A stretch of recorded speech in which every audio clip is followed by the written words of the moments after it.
All right. So we should be live. We should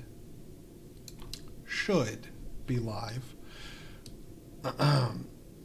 So if you're watching this afterwards on YouTube, hello, how's it going? Hopefully you're doing well. If you're watching this live with me now, well, hi, too. For this live stream, what we're going to be doing is talking about, well, the fact that I've got some OpenBSD guides that I'm working on over on my Gitlab, and the one that I want to go ahead and finish up during this live stream is a complete guide on how to get my system post-install of OpenBSD. Technically speaking, it is a post-install guide. However, I do touch on some stuff about the install here in the prelude for the article, and mainly because it becomes relevant like later in how I set up my system, mainly to do when we set up the FS tab. So in the prelude for this post-install guide, I go into the fact that OpenBSD by default will not use anything above 350 gigs, and I obviously need it to be bigger because I say obviously, but I have a I'm trying to get this lined up. I have a 1 terabyte NVMe, so I kind of need to change that. Oh shit, whoops, I don't have to do df-h because I've got an alias for that. But I don't actually just let it do automatic anymore, just because make myself feel safer. And thank you, Scott. I like it. Is tonight's stream the birth of Zany OS? Maybe. I'm not positive. Perhaps. I don't see why not. If Zany OS is just OpenBSD but my exact setup, then yes. But I'm not going to be providing it in just like an ISO or anything like that. Like, no. But we will have the full guide. But anyway, during the prelude for this post-install guide, which is not completely post, we just touch on the fact that I use more than that and how to essentially use the partitioner for OpenBSD. So like I go into how to print here, like print the partitions in gigabytes, which I do have like a nice little note here for printing in gigabytes. And then I just go off on a tangent here, which, by the way, I was writing this at like 3 o'clock in the morning or something like that. So that's probably why I just decided, hey, fuck it. If I'm going to write this, let's write my true feelings. On God, why is this not the default? Like, fuck me, who is constantly working in bytes. It's pretty true, man. Like, so, like when you're inside of the partitioner during the install, you just use E, the edit option, and then PG is to print all the partitions in gigabytes, and then you can use capital R to resize one of the automatic partitions, so get it however you want it, because like by default, like your root directory is going to be just a gig. I bumped that up to 2 gigs just to make it safe. I don't know why the size here is like points off for some reason, but yeah, I mean, it really doesn't matter. But then I've got, my videos and music drive that I also partition and have set up in here. Like the way I have it set up is I've got all the separate partitions the way the automatic system has it set up. Just cause, and my var drive is massive. Like I just by default, it gives it like 60 gigs or like 40 to 60 gigs or something like that. And so I just gave it like 100. So like I can just abuse the shit out of my var, like partition or var drive.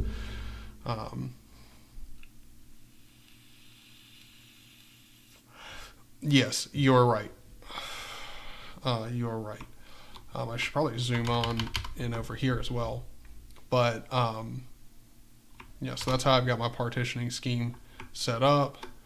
Can I zoom in here? Hello?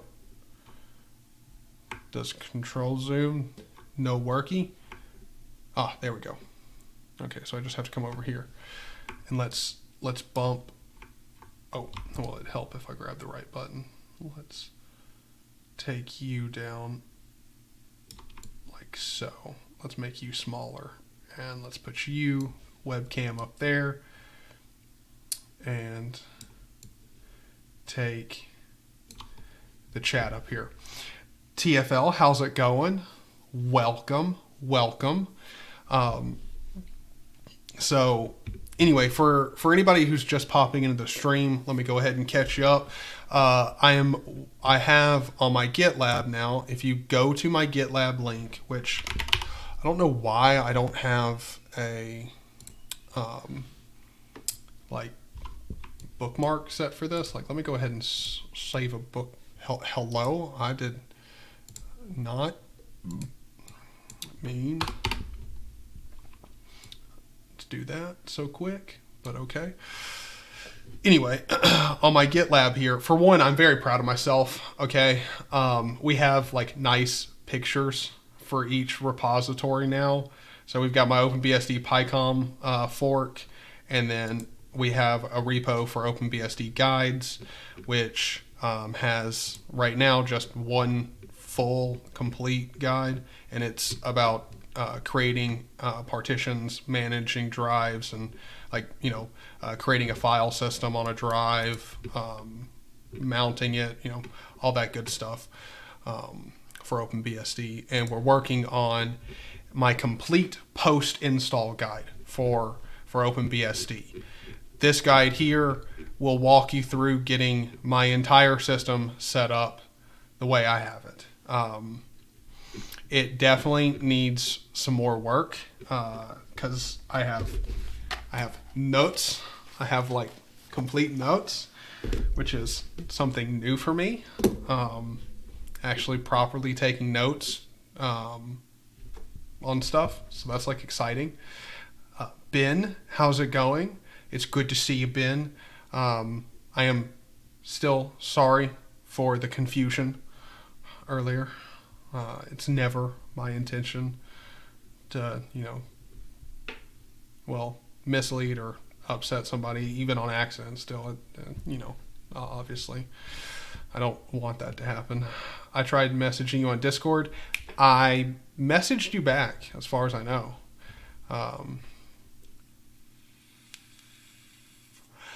Or at least I very recently messaged you back on Discord. Just because I didn't message you back. We had friends and family over, so I wasn't and also apparently my phone died. I have no idea at what point that happened, but my phone died, and because we had friends and family over, I wasn't sitting down at the computer. Yeah, GhostBSD is interesting. It's as far as I know, it's just like a more GUI focused FreeBSD.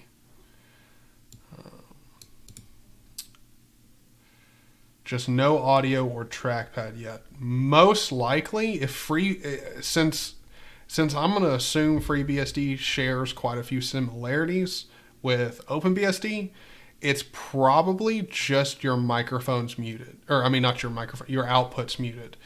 Because, again, it uses a totally different audio system. So, you're probably just unfamiliar with it, and it's just muted. Recommend you read the documentation section on audio. On FreeBSD, as far as I know, it's a lot more convoluted. So, that's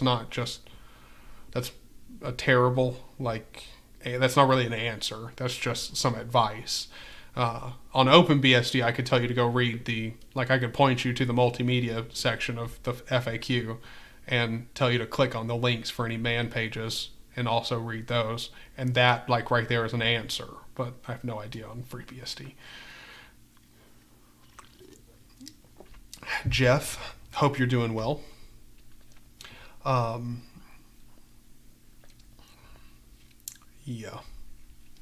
Mike, how's it going? How's it going? Welcome to the stream. So, at the current point in this article, we are down. We have covered setting the system settings through sysctl and login.conf, and then adding our user to the staff group. And then what we're probably going to do, or not probably, because I have notes here, so I should read them. Next up, what we're going to do is talk about editing the FS tab and adding soft dep and no A time for increased performance. So let's do I also need to add some headers up here too.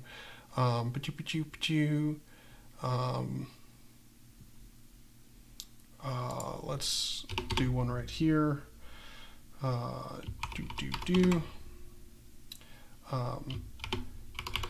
Adding regular user permissions, and then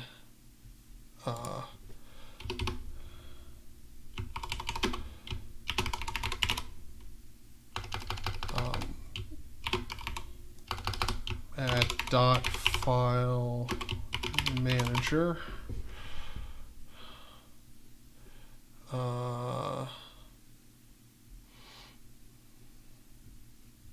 Okay, then installing all of our programs.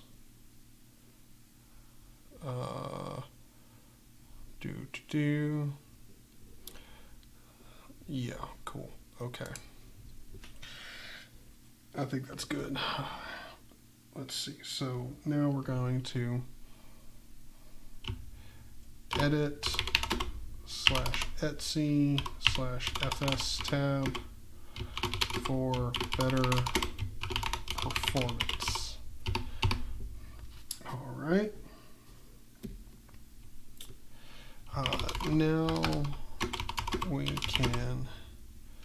Now we need to edit our FS tab,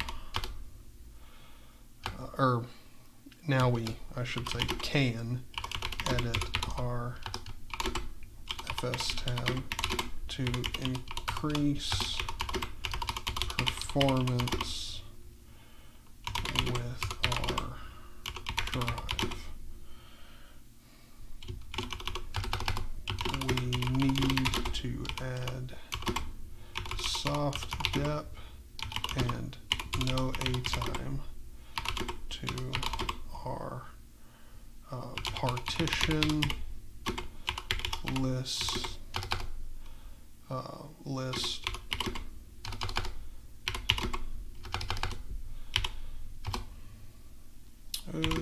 like so. And now we'll go just to make this easier to copy, because we don't need my FS tab, we just genuinely don't. OpenBSD on a laptop. Yep. Callum Smith. Let's go down here to initial configuration. Where's his FS tab? Control C. And we will come back over here and function insert. And then let's see.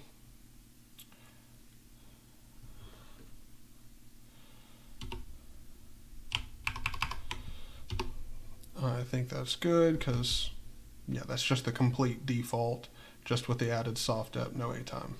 Yep. Let me just make sure I ain't got anything weird going on in here. Vim add CFS tab. Yeah, BA. And then of course we got my 2 extra partitions in here, but yeah, that's all the same. Yeah. Okay. I mean, I use his as a reference, so of course it should be the same. But, and now,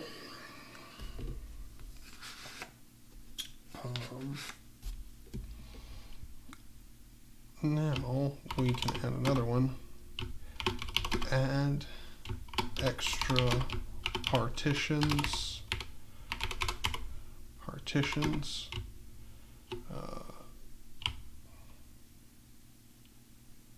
No, hold on. Format any extra partitions and add them. All right.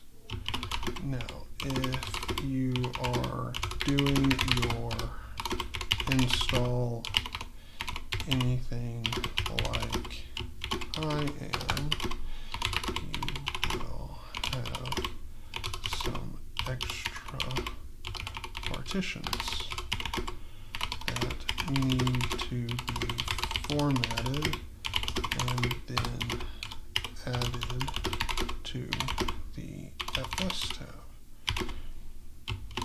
You can list the partitions for a drive like so, and then we will do as disk label and then give it a drive SDX.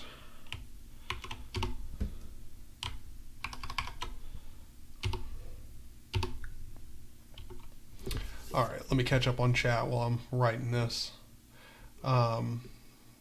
Just finished an all-nighter. Ooh, rough. Well, hopefully you're doing well. You're making notes in Markdown. Yep. And please don't complain about me using the Web IDE. Like, please, guys. Like, I know I could be doing this in Vim, and I was doing it in Vim. But the file before this, like, I kept having, like just accidentally nuking the file, and then I found out after I finished the first guide and put it up, like for the third time of doing it, that I actually didn't nuke it one of the times. I just moved it into a completely different weird directory somehow on accident. I think it was in like my Etsy directory or some shit. Like it was in a weird place, but I still had the file. And I mean, at that point I already rewritten it, so yeah. So I just didn't want anything like that to happen, because last night I'd already gone through reinstalling OpenBSD just to do this guide and everything, and I just didn't want to lose it. Like, if anything happened here, like, it's saved in a buffer on GitLab, it'll be fine. Like,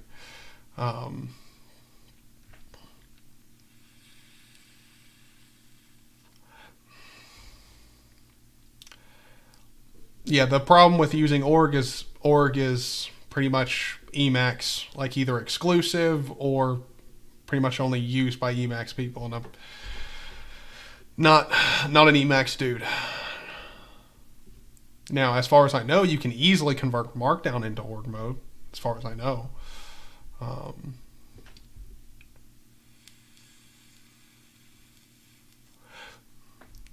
Well, thank you, man. Kind of the hope is to, I mean, at least show you that, you know, using something other than Windows is not bad. It's not like you can't do stuff.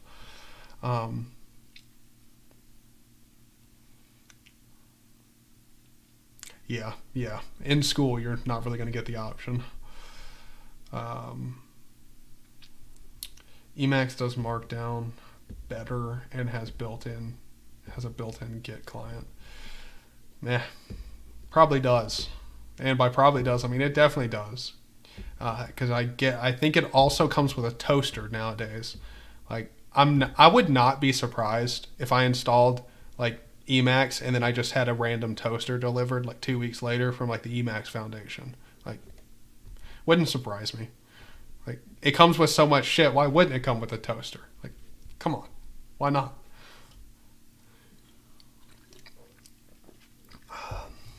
Yeah.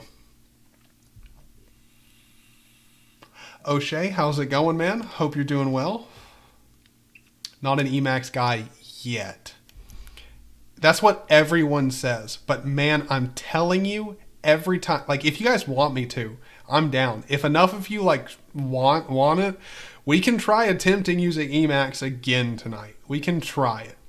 I will go ahead and give you the forewarning. If you're an Emacs fan, you're probably not going to like me after tonight. Probably. You might, but you probably won't. Because trust me when I say, it's probably not going to end up with me being like, oh, this is really nice. Like, you know, it's probably not.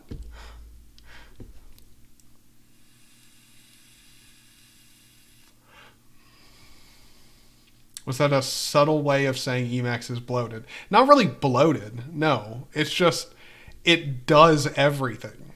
So, like, I mean, like, if it was to somehow, like, in a GNU-supported and, like, privacy-focused way, allow them to ship me a toaster as well, I wouldn't be surprised, man. Like, that just wouldn't surprise me.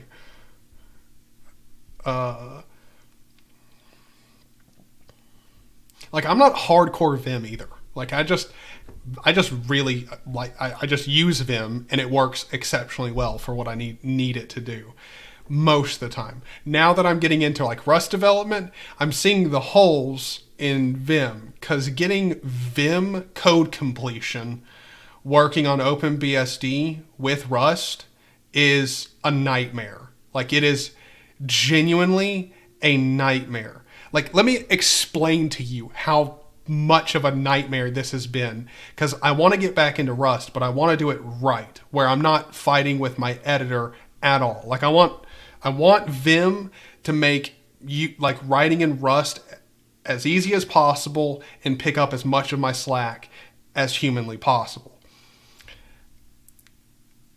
So You Complete Me is like the best Vim plugin for code completion. On OpenBSD, it's not supported, but technically works. They have a Python 3 install script. I tried using it. It spit out some errors. I fixed it. Mind you, I fixed the install script for OpenBSD, which, if you know me and how stupid I am, that took some time. Once I got that fixed, then it ran, but it had an error where it needs Clang 13, and OpenBSD only ships with Clang 11 something. So I would have to build Clang from source. I don't know if you've ever tried to build Clang from source. It's not easy. It's not easy. Like, it's not just, oh, let me pull down this GitHub repo and like CMake or whatever. Like, no, it is not. It's a pain in the tuchus at best. So that's out. Can't do that. So can't use You Complete Me. My other option is COC, which then requires me to get the Rust Analyzer binary, but the Rust Analyzer binary doesn't work on OpenBSD, and building it from source also doesn't seem to work. I don't know if it's because of the 37 something warnings I get when I build it. None of them are errors, but warnings. Might be one of those. I have no idea. It's interesting.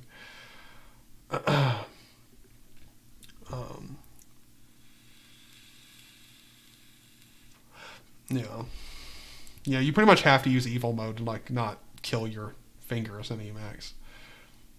Yes, but again, I'm not saying either one's bloated. Like that's not really my point. Like I'm not really gonna argue either one's less bloated than the other. I mean, I think file size wise, I'm pretty sure Vim is a smaller program file size wise. But again, I'm not going to argue about blow because I really don't fucking care. It's just Emacs does a lot more than Vim. Like, I think objective, like, I'm pretty sure Emacs people are happy about that. Like, it does do more than Vim out of the box.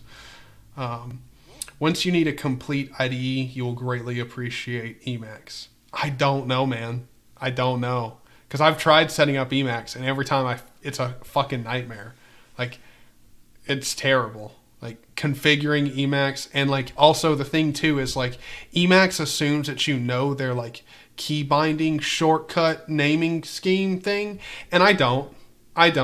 So like the key layout thing, like, it doesn't make any sense to me at all, because like, I can't remember it. Again, guys, please don't get pissed off here. It's been a long time since I've looked at Emacs like documentation or anything like that. But like, their shortcut for like a mod key or some shit is like capital G or like whatever, and it's not actually capital G. That's like their shorthand for some other thing, and it's a fucking nightmare every time I try to get into Emacs. Like, it's just, it's so terrible. And maybe that's it. Like, maybe just the learning curve for Emacs is just so steep that it's like, it just seems impossible. It's not really impossible, but like, just like a pain. I'm glad I got you distracted from what you're actually doing. Oh, don't worry. That's it. When I try to get caught up, normally ends up with me like talking for 15 minutes, and then after that, getting back to doing what I was doing. Literally, Emacs tells me that a line that I wrote isn't going to work before I even try to compile it. Interesting.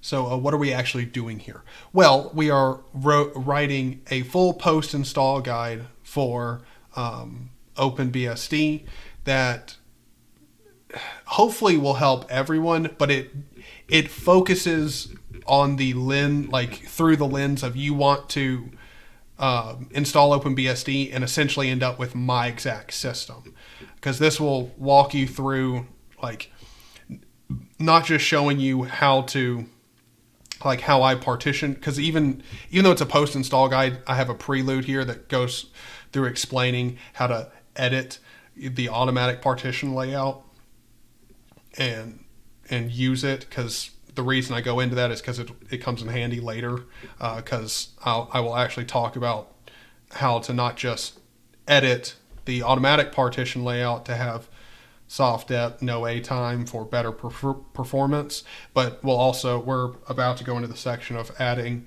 the extra partitions, if you created them or anything here, creating the file system on them and mounting them.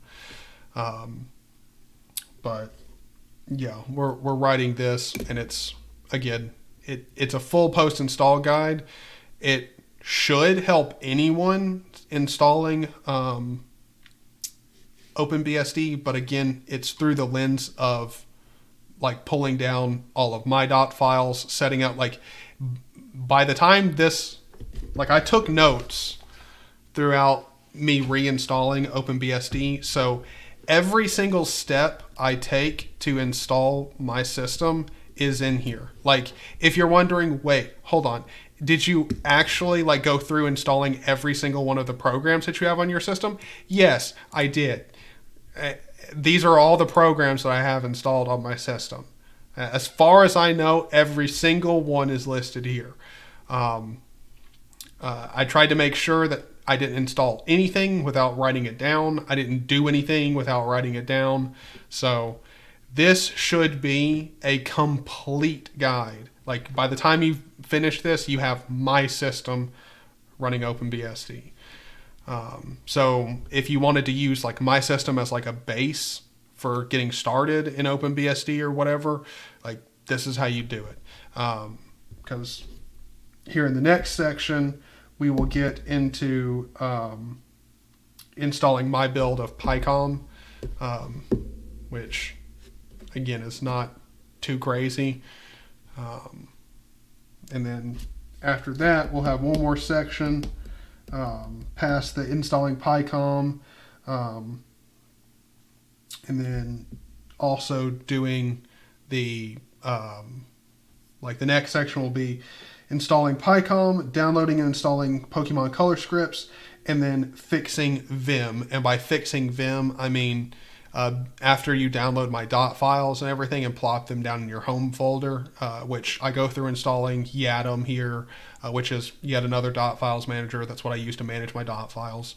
So you'll install that and then clone my dot files to your home directory. So like literally you will end up with exactly how I use my system. And then because you do that, every time you run Vim, like I talk about it earlier, I specify it that way you don't like think that something's broken throughout the rest of the install. Like here, I think it's here. Yeah, after that reboot, after that do a reboot, and we will get a new, all the new patched kernel and stuff, because we did a sys patch and all that, because most of the time you'll need to run a sys patch.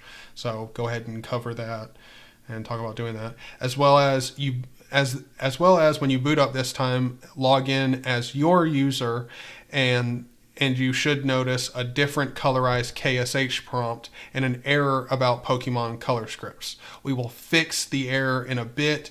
You will also get some errors when opening up Vim. It will still work. And that's just because we've got all the plugin lines and we haven't installed Vim plug and actually installed them. So, this should be a great guide. Hopefully this like somebody really enjoys it. Hopefully, I don't know. I mean, I'm putting all this effort into it. I hope it's worth it. People here are still talking about Vim and Emacs while I'm still here trying to memorize basic Vim key bindings so that I can use something that's lighter than VS Codium. Dude, don't worry. I was right there with you. All right. Don't think everybody here on the channel knows this, but this channel originally started out with like me doing game development. Like, I think one of the I don't know if it's still on the channel. It might have been one of the videos that I did actually get rid of, but I know like either right after what's deleted on my channel, there's like essentially like if you go back to like one of my first things on my channel, I believe you'll see like me doing like the Oculus Quest. Oh wait, I have it put up. I have an Oculus Quest, and like I was doing like game development work on that. Like I primarily worked with Unity, C#, and Unreal game development. So, I mean, switching over to like using Vim and like all that stuff, like it's been a long time, like over a long time. Like it didn't just happen overnight. A distro is just a bootloader for Emacs anyway. So true. Does NeoVim run? NeoVim is here on OpenBSD. You can get NeoVim, no problem. I don't use NeoVim, but you can if you want. And Matteo, hope you're doing well. Oh shit. I'm trying to catch up for all these years with Vim pretty well. Yeah, like that's the hard part for getting away onto Emacs. Looks interesting, still not for me, but impressive. Yeah. I mean, it's pretty much like almost all Bash, and it's really fast, really good.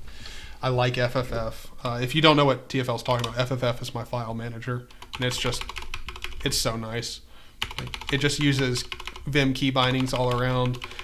So like JK to go up, L to go, into a folder, H to go back, and just go down through.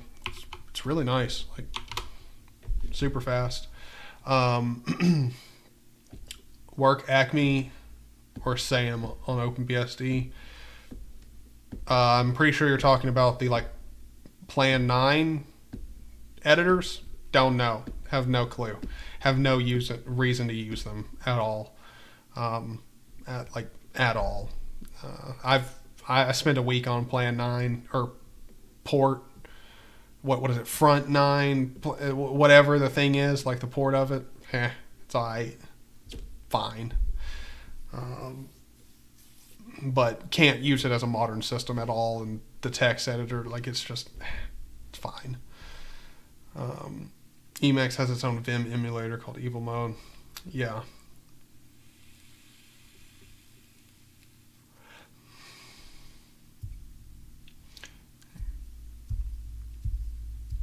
Oh, yeah. No, Emacs and Vim are completely different.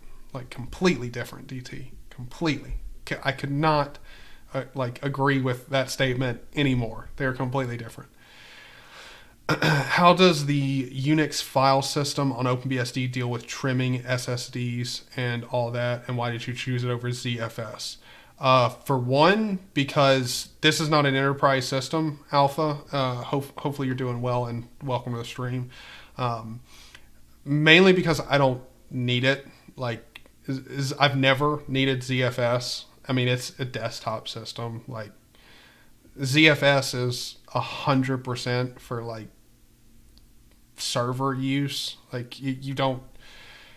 The odds that you need ZFS on a desktop, like, just no. I'm not saying it's bad to have it on a desktop. I'm just saying the need for it is not there. Like, most of the things that make ZFS great, you don't need on a desktop system. Like, you shouldn't need them. Like, your files being backed up are probably backed up on a ZFS server on a desktop. Like, you don't really need the features. But FFS treats like, I'm not an expert on SSDs at all, but I can tell you on NVMe drives and SSDs, never had a problem. They work just fine. FFS handles it just fine. I've had many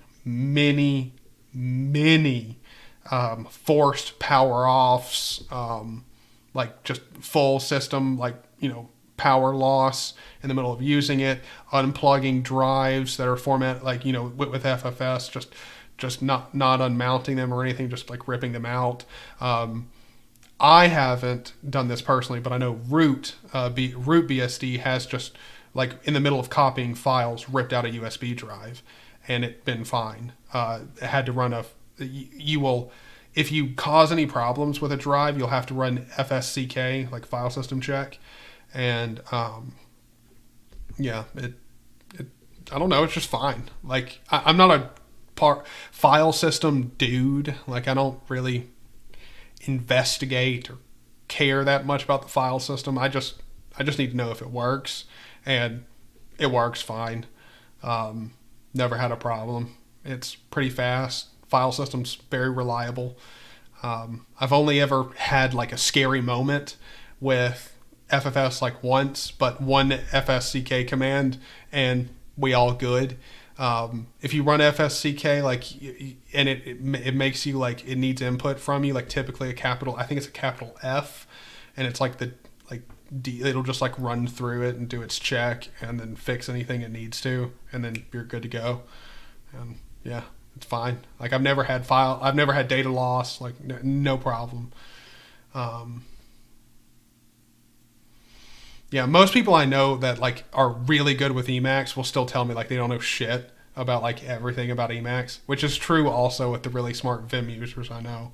Like, it's kind of like one of those cases, like, you start using a lot and you realize just how much you don't know.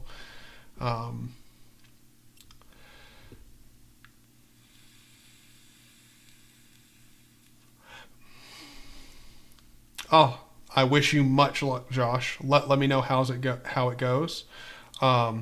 Snapshots and boot environments by default, compression at file system level, compatibility with Windows, Mac, Oracle, or Linux, Oracle, FreeBSD. I mean, yeah, again, like, I'm saying most of those features don't really, like, matter to me. Like, I'm not saying that they don't matter to everybody. I'm just saying most people on the desktop don't need snapshots. Like, they're good. Like, I've used ButterFS before, and their snapshots are chef's kiss, beautiful. But most people won't use snapshots. Like, which I'm not saying again that they shouldn't be there. I'm just saying for most people, probably won't need them. The compatibility between different OSs. I mean, for your main drive, like, the compatibility, like, for a USB drive to transfer files between or whatever, is important, but typically the file system itself being compatible with different systems is not important for most people. I'm not saying everybody, but most people. Yeah, it's probably not that important. And FFS too, like, I have, so out of my, like, handful of flash drives that I have here, this one is the only one that's just FFS. I believe, which one is that? It's this one. This one's a FAT32 drive. And this one just goes between everything else. Like I can transfer files between everything. And that's only because I don't have like massive, like, you know, it's just documents and shit like that. Still important documents, but, you know, whatever. That type of stuff goes back and forth on that. Last time I tried OpenBSD, I couldn't mount my ext4/home. Yes, no, there will not, as far as I know, for a long time, there won't be ext4 support. I think it just has to do with like journaling. Like I don't think ext4 has really any active development on OpenBSD as far as I know. But you can use, like, as far as I know, ext3 is fully support. I believe ext3 is fully supported. I know ext2 is 100% supported, but I believe ext3 is also supported.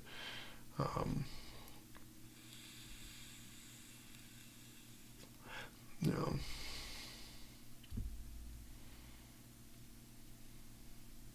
Yeah. But I think ext3 support is there. But then again, really doesn't matter.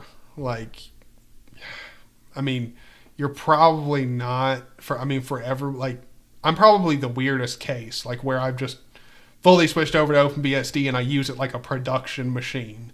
Like, I'm probably one of the few people who's like, I need to transfer over a lot of shit and like a lot of files and pictures and videos and stuff. And even me, it's fine. Not being able to use ext4 and stuff, like, it's been fine. I haven't had any problems transferring over data. Can I compile a program with do as make on OpenBSD? As long as the program, like, can build, yeah. I mean, you've got, if you're asking if we have make, yes, we have make. But as to whether or not the program, like, knows where to pull like libraries from on OpenBSD, probably, like, you'll probably have to change some flags for make to have it build properly. But yeah, you should be able to compile, like, no problem.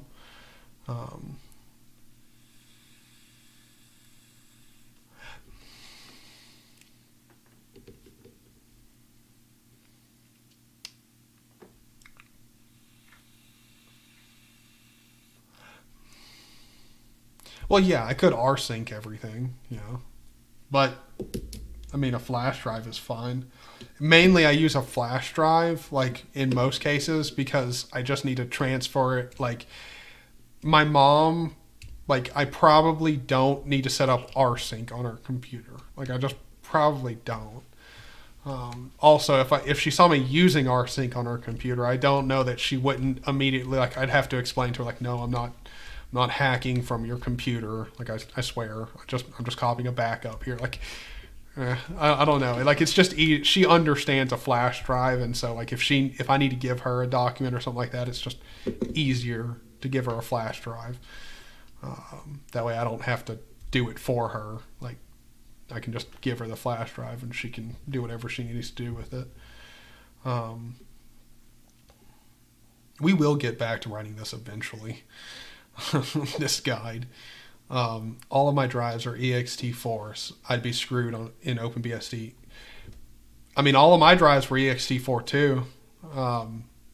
Not that hard. I mean, again, I'm not trying to talk you into it, but I'm pretty sure if you wanted to switch, you could find a way to do it. It wouldn't be that hard. You just, again, it's going to be a hassle because you're used to using ext4, and there's plenty of different options where you can just mount it and you don't have to even worry about it.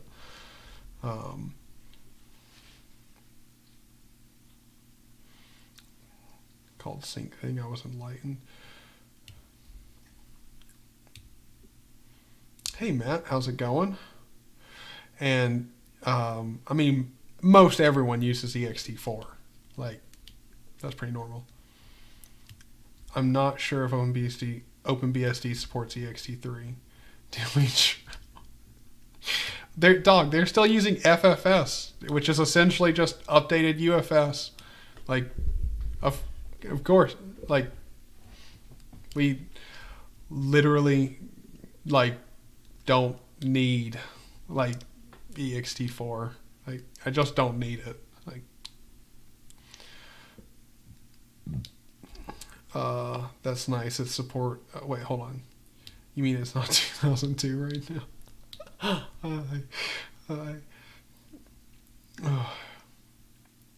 Well, again, you shouldn't be interested. Like, you don't need it. Like, if you don't need it, then that's good. You don't need FAT32. Like, I mean, the mom excuse. I mean, I literally used it earlier to give her something, but I mean, yeah, we'll go with the it's just an excuse, Josh.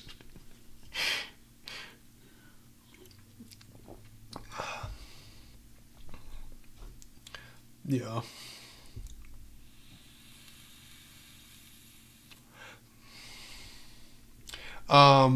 Is there a file system other than FAT32 that works everywhere? Yeah, actually, here's one that's going to blow y'all's mind. Like, genuinely, y'all are going to be upsetty spaghetti about this one. There is full read support for NTFS. Write support is a little bit like questionable. I know plenty of people have had success with it, and plenty of people have had failures with writing. Everyone succeeds with reading. If you want to read an NTFS drive, the NTFS-3G port for OpenBSD is functional.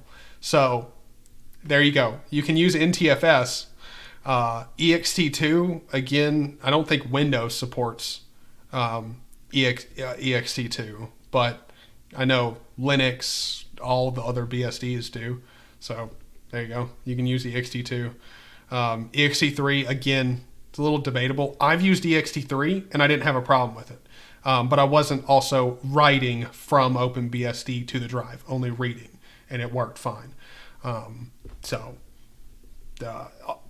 will say that my permissions were weird when I pulled them off. Like, I don't know if I messed them up, like, myself, but I had to reset the permissions on the files that I copied over, but wasn't that bad. I'm surprised that it doesn't, with it being so server focused. Well, the thing is it's not bleeding, like, it's not support focused, like, if that makes any sense. Like, it's, again, OpenBSD is focused on security, and everything that has to be added is looked through the lens of security. And as far as I know, ZFS, like, it's not that they're insecure, but it takes a long time to go through it and make sure that it's not like a possible security vulnerability.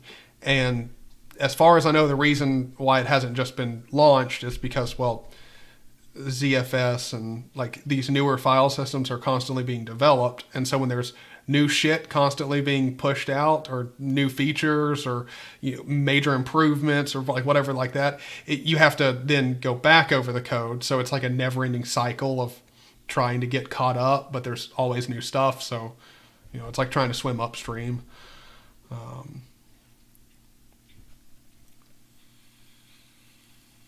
Yes, Moig. And again, me using OpenBSD is not ever to convince anybody here that you need to switch over, or that your life's going to be better because you decide to use OpenBSD. It's not the point. It's just, I use OpenBSD. It works. If you got questions, like, obviously, let's talk. For some reason, my Linux laptop seems to work fine with NTFS. I think, well, Linux should be able to read it. You might need the NTFS-3G package, like on your distro, but it should read it.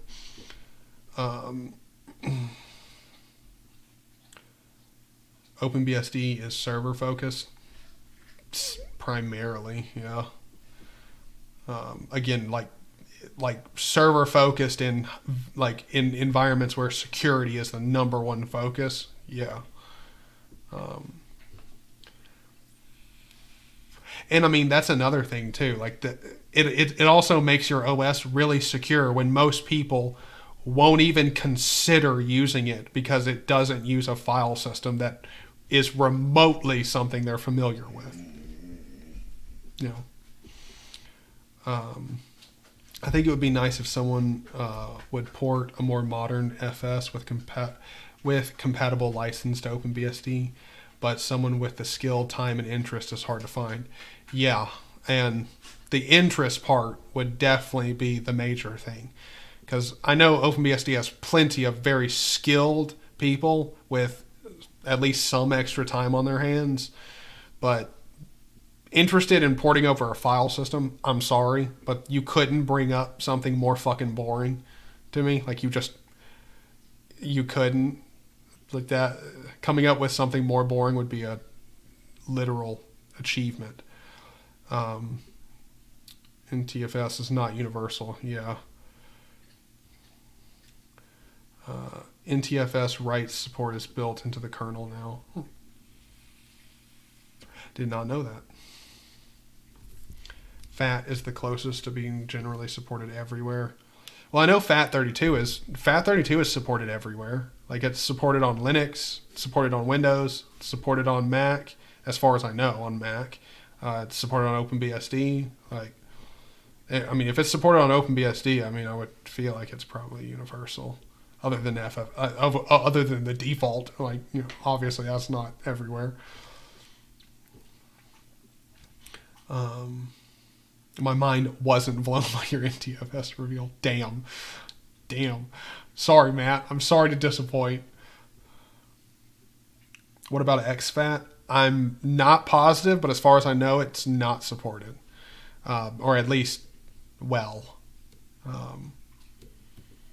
FAT is limited on file size. FAT32, I believe, is limited at 4 gigs per file size. I think, something like that. Does exFAT even have permissions? Again, I'm not sure about exFAT.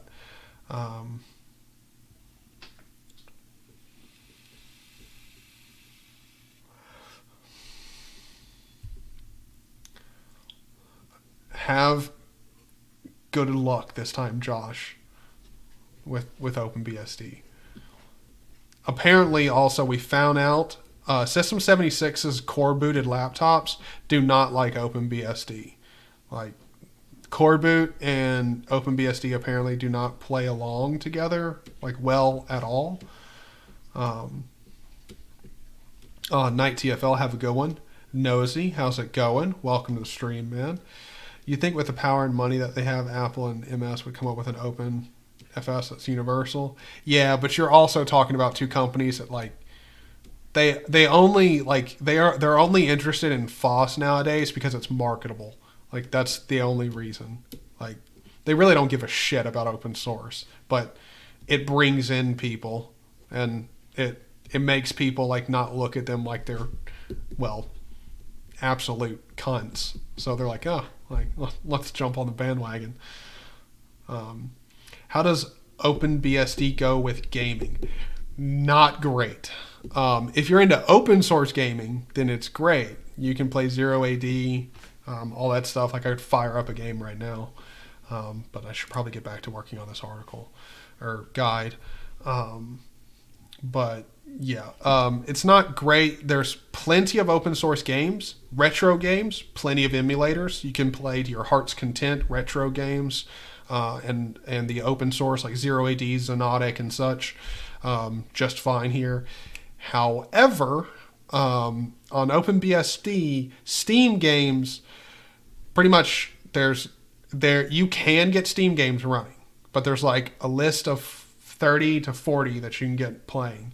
And if you're interested, I will load up and show you where to go to find those, and how to get them running. But that's all up to you. I haven't attempted it yet because I'm eventually going to play Stardew Valley here, but that's down the line. I'm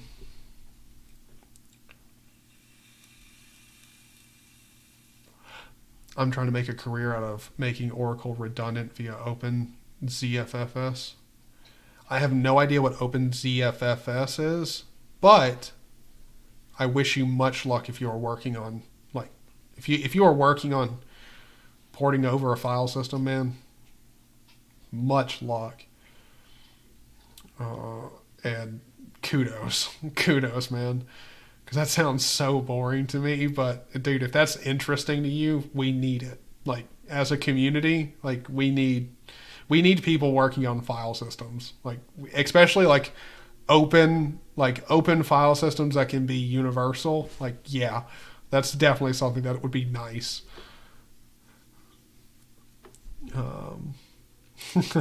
TT my inner Bill Murray.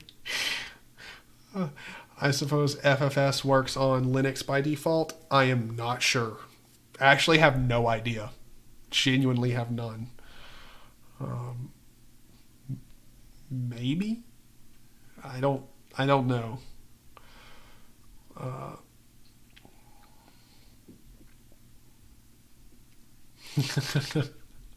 That sounds good, Josh. Just shout about it, System D. Yeah, Mike. Yeah. Oh, yeah. Well, I mean, Windows is slowly becoming more and more Linuxy, which I find hilarious.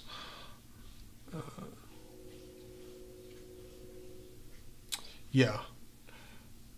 No, like, Microsoft, again, is not interested in FOSS at all. Like, the only reason they're interested in it is because it is marketable. Like, it's marketable for them to say Azure is running, or Azure, however you're supposed to say that, is running on Linux. Like, because that makes it seem more secure, or at the very least, kind of is more secure, especially than their own shit software, but we won't dive into that. Like, so, yeah, like, it's just marketable. Like, it's just, that's the only reason they're into it. How does one spin up Xorg with AMD graphics? Xorg should just work. You won't need to spin it up. It's already installed, already working, no problem. You should just start X. Like, yeah. I mean, you'll need to set up your Xnet RC and get DWM or whatever installed. But yeah. But I'm glad to hear it booted. I'm sure I've seen a write-up where FreeBSD was having some good success with Steam and Proton. I wouldn't be surprised either, because FreeBSD is like pretty much like Linux of BSD.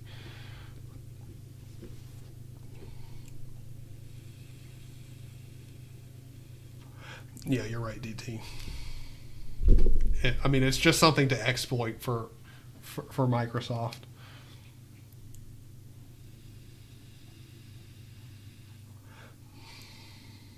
Exactly. It's like trying to compare something to a turd. It's like, why? Like, it doesn't matter how much better than you are than a turd. It's a shit comparison. All right. So we got the disk label part. So we need to we can list. So we're talking about list the partitions for a drive here. And then format the partitions with this command for each partition letter that you added.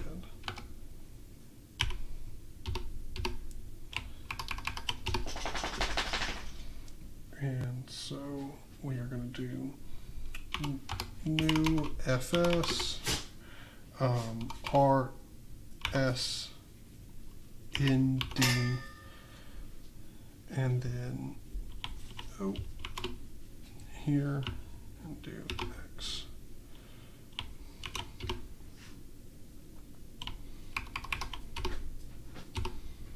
now we will want to add them to your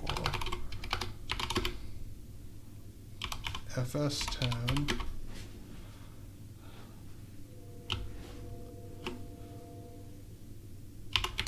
Like so.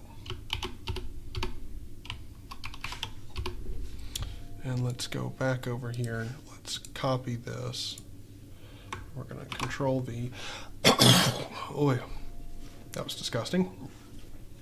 And we're going to copy the home drive here.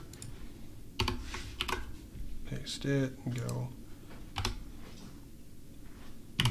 m/Tyler/videos, and then we'll copy this whole line, Control C, duplicate it, and make this in Tyler Music.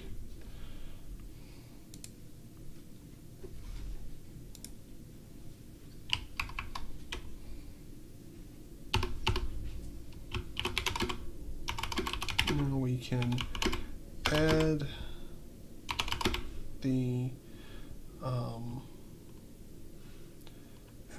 now we can add the folders to our home directory.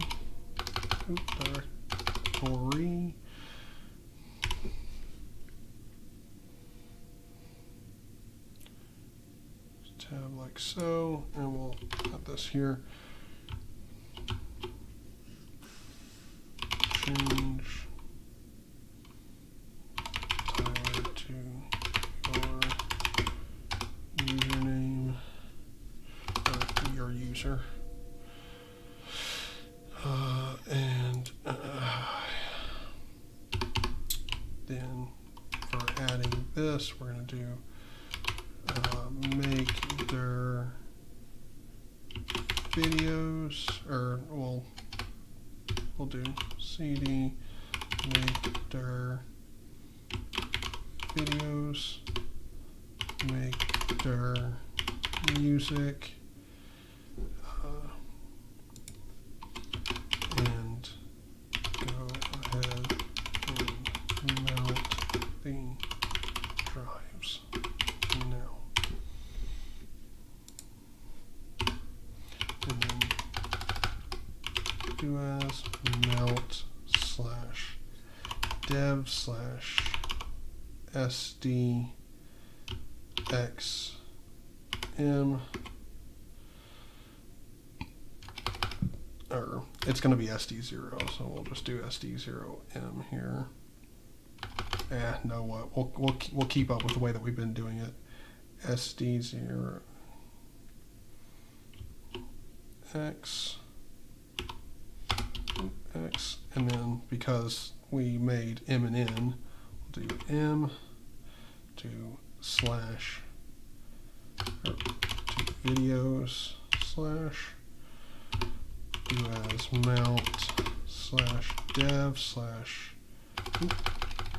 mount/dev/sd, and then X into music.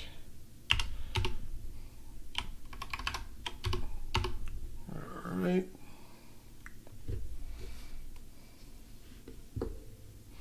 Now let's do this.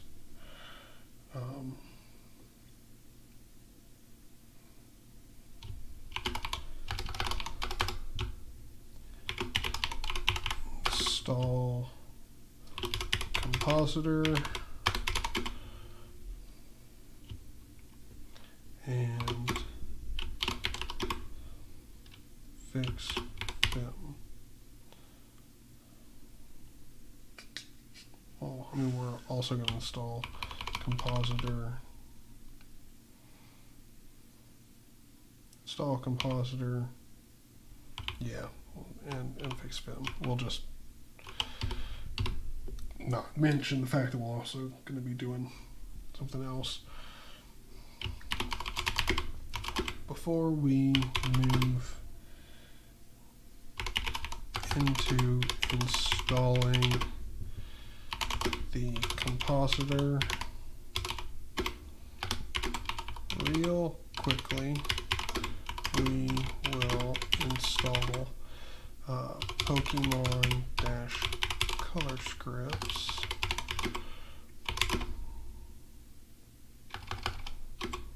so we will get our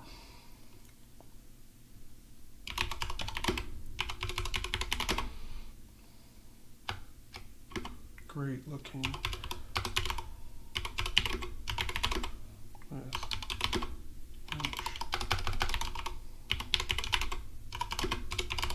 way open.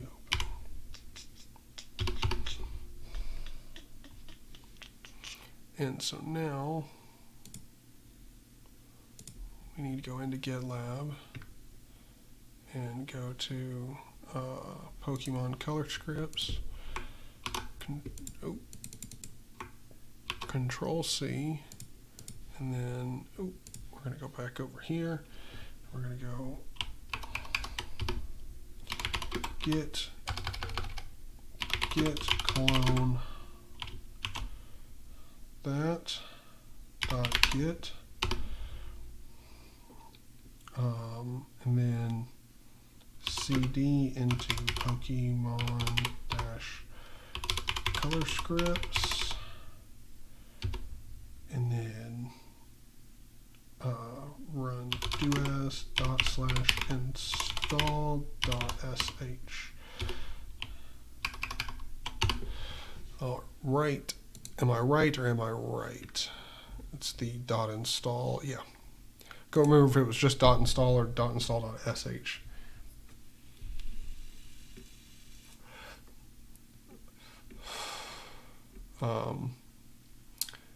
Yeah. What do you think about the Steam Deck? I like it. It definitely could have done, like, it is really good. It is a really good thing. But they kind of bit themselves in the ass with how successful it was and how bold the claims were. Because the claim was like close to 100% game compatibility, and we're still not remotely close to that. We're still doing a lot better. We're making good fucking strides to get in there on Linux, but still not there. There's a lot of good games that I like to play that are definitely not working on Linux, and I highly doubt the Steam Deck is going to solve. Can pretty much guarantee. Yeah, LeBlanc. Yeah. Always got to remember those 3 E's, those 3 beautiful Microsoft E's.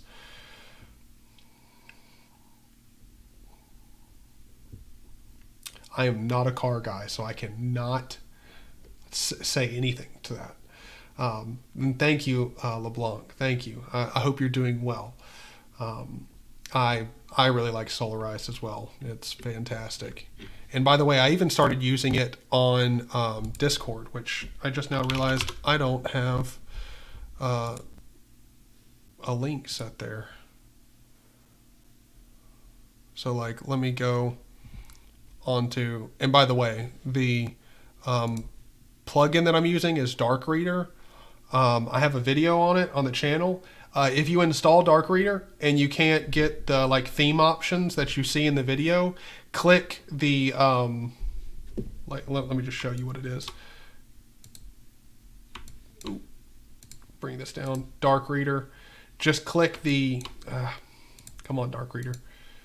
Just click the there should be an option down like below for like dev options or like dev tools or something like that. If you click that, it'll open up a big window. Click preview new design, and then you'll get the new design or whatever for Dark Reader, and then you'll be able to change all those settings. Just so you know. But I've started using it on Discord, and it looks nice. By the way, the symbols and everything over here, since doing this, redoing my install and everything, and like taking notes for this guide and everything, I haven't closed Chrome or anything to let it pull in the new fonts. So, like, I'll actually have all the symbols and shit installed, but I haven't done that yet.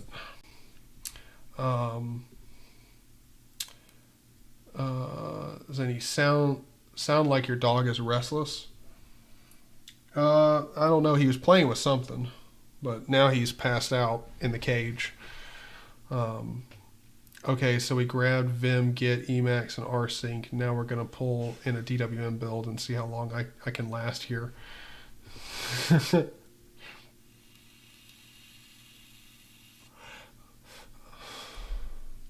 Yes, the package manager is not blazing fast.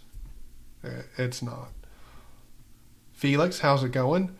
We are writing a full guide on a full post-install guide on my on a GitLab repo I have for OpenBSD guides. And I'm also taking an insanely long time talking with chat, because why not? I mean, it's a live stream. Let's actually talk.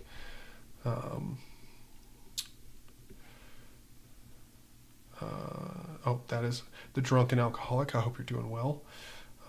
Just in case I didn't say hi when I read your other chats earlier. JW as well. I do a terrible job of like just saying actually hi to people when I first see their chats, and not just reading it and responding to it. Just got back to the hotel after a Linux event. Oh, cool.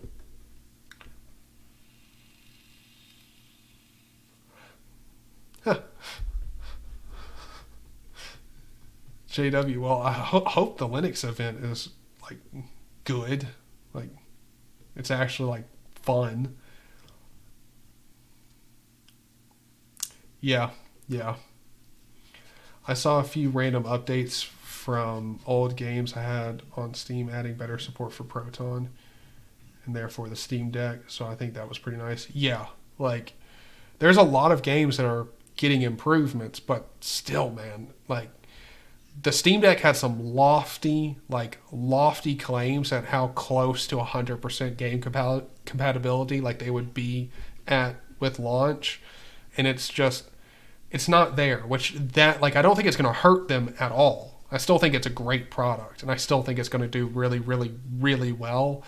But like in the Linux space, I think they're not going to have the level of hype that we all thought they were going to have, just because they promised so much, and even though we still got a lot,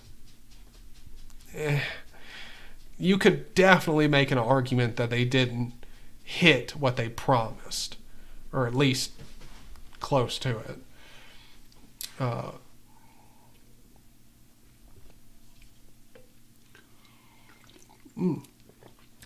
I do not have my own custom Discord CSS and shit, like, at all. Dark Reader's fine.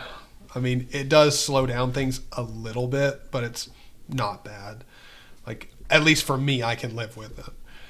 Also, by the way, guys, if you can, give me a yay or nay on the audio being synced up with the video.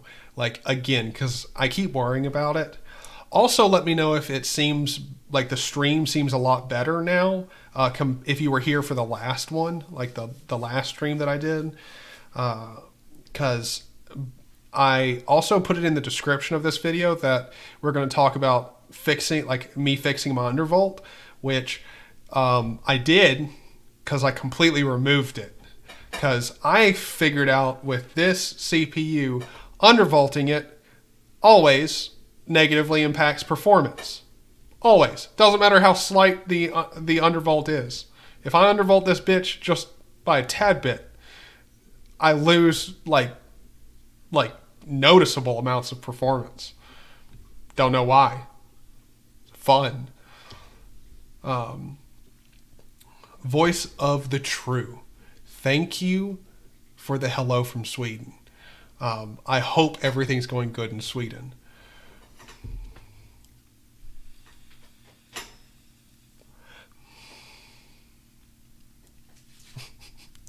Okay, Josh. It's just weird hearing some guy who uses Gentoo being like, things like this shouldn't take that long to install. Like, I mean, it's just, I'm not going to argue. Like, the package manager is not blazing fast on OpenBSD. That's for damn sure. But it's just odd that, like, I'm having a Gentoo user being like, yeah, no, that's too slow. Like, it's ironic. I'm stuck, Mr. Zany. Don't know how to find packages in OpenBSD. Don't worry, all good. Finding packages, pkg_info-q. That'll solve your issue. Like, oh wait, don't need to have my searcher up. So, like, let's. Oh, not Vim. What am I doing? Do as pkg_info-q Firefox. Let's see if oh shit. Let's see if I can enter my password correctly. There you go. So if I didn't give it the -q flag, I believe it spits out info on each Firefox package it'll find. So if you want to find packages that are available, use -q, info-q, and you'll find packages that match your search query. If you want to find out specific information on each one, this is how you do it. And it'll tell you which package. So this package it tells you the mirror that I'm pulling from, and you get all these, like the info, and then so this is 95.01. I didn't know there was this many different versions available for Firefox on OpenBSD, but there you go. Yay, nay, a bit desynced, but not by much. Awesome, cool. The little bit, I'm not even gonna try and fix, because as long as it's all right, like pretty much good, then that's all that matters.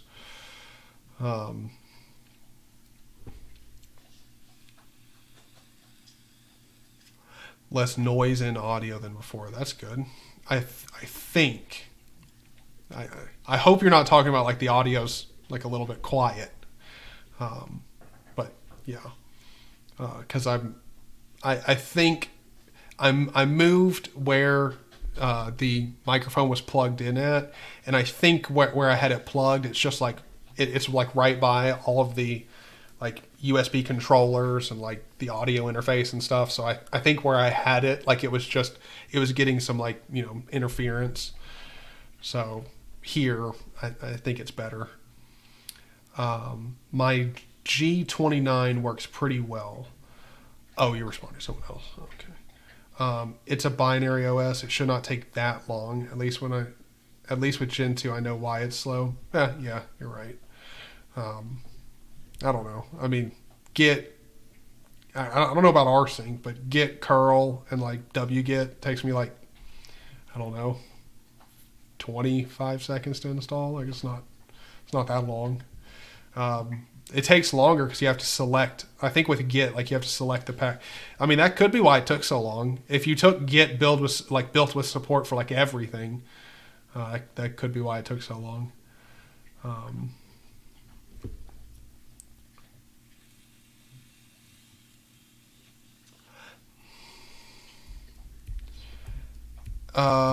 Yeah, I have no idea about OpenBSD on a Chromebook, because that is definitely in a gray area of support, like 100%. Have no idea. The main reason I can tell you that is just because, as far as I know, I haven't heard of one single OpenBSD developer talking about using a Chromebook. There might be one out there, and I just haven't heard like him talking about it. But as far as I know, none of the core dev team has or uses Chromebooks. You can tune the FFB without the Logitech software. Also, what about shaders mod? You can tune the FFB. What do you mean FFB? Like, if you're talking about tune anything about the, like, this is the Logitech Brio webcam here. It's really nice. It's a really nice webcam. But no, I'm not tuning a damn thing with this thing. Like, I can't touch a piece of like anything with this webcam. Nothing. It just runs at its max resolution and its default setting, which is 30 FPS. So 4K 30 out of the box is kind of nice. Like, and it really doesn't. I mean, it probably could use some tuning with Logitech software to get some like really better color accuracy and shit, but it's a webcam. Like, it doesn't matter that it's a $200 webcam. Webcams are always shit compared to a DSLR. So, yeah. The one thing that I will say is, as far as I know, cam links work here, which that's nuts. So that means you could potentially use a DSLR camera, piping that output, and use that as just a regular webcam with a cam link, or, you know, like one of the cheap knockoffs of a cam link, which is mind blowing, but you could. Which package is equal to base devil in OpenBSD? As far as I know, there's not one package that's going to match it. Most of the stuff that you're going to need is in the base system. Like for building DWM, like all of that stuff, because I know like on Arch and stuff, like if you don't have base devel installed, like you'll have issues building DWM and stuff. Here you won't have that issue. But we, here in the next section, or this section of this install guide that we're writing here, we're going to be talking about building my custom version of Picom that I have in my dot files. Am I in my Picom? No, I'm in the Pokemon Color Scripts directory. But I have my Picom, which my fork of Picom that I have in my GitLab it's a fork of PyJulius's Picom, because he has fucking beautiful animation, like just God blessed, beautiful, fantastic, like make me want to go to church type animations. They're just incredible. They're just so good. Like even like they're just the best. They're the best animations. They just are. But I forked this over specifically for OpenBSD. Good Lord, that took way too long. So I've changed the build LD flags so that you get the proper library locations for building it, and then we cover the dependencies for it, which you'll need Meson and Ninja, which Meson pulls in Ninja, but whatever, you can still try and install Ninja, and it's not going to cause a problem. But you'll need like Python, GCC, CMake, which I don't think you need CMake for actually building this Picom, but it is a good thing to go ahead and make sure you have on the system. And then again, these are some more specific to this Picom config here that you need to make sure that you have. But as soon as you install these up here, pretty much, as far as I know, the base developer package, that, you're pretty much right where you've left off. Have you tried any mods though? Just a few.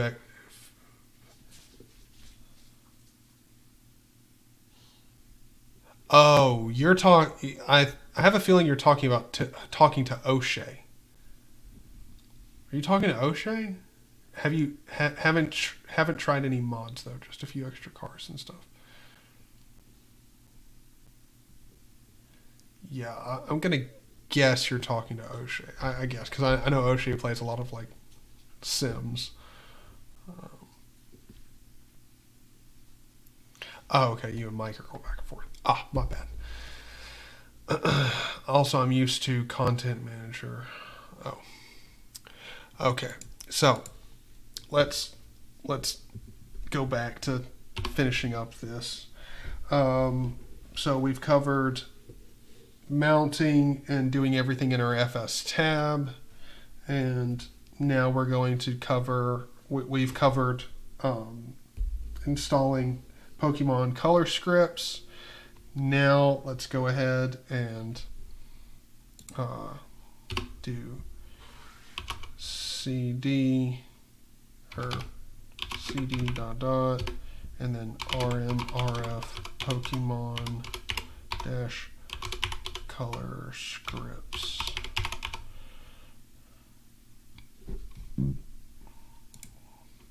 All right, and then now we're going to next we will remove or install the custom version of Picom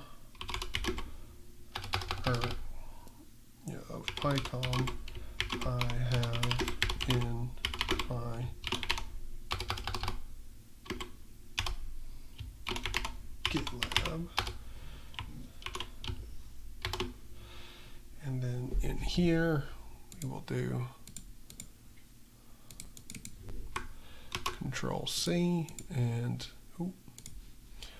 we will go and post this here.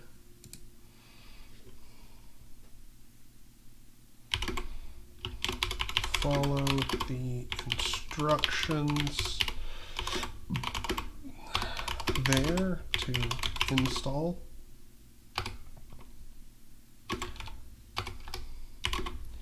Make sure to install the dependencies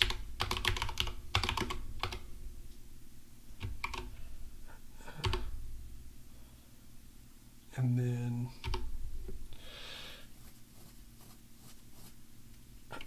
now we will need to fix Vim, and by fixing Vim we'll need to download Vim plug.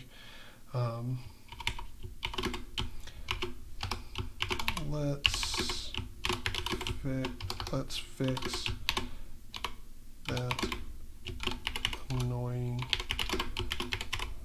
Vim warning.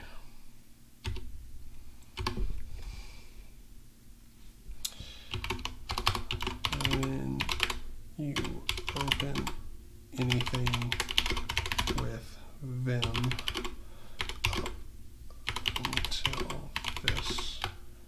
up to this point, you will have notice the warnings / errors that it spits out. That is because we have, or because I have plugins in the .vimrc file that we can't use without Vim plug. Let's install it and then install the plugins. And let's go to Vim plug. Here we go. And let's go, yep.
Samsun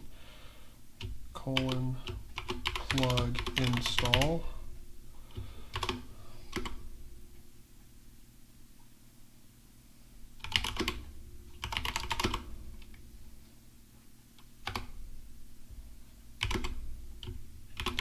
And should start installing the plugins I use.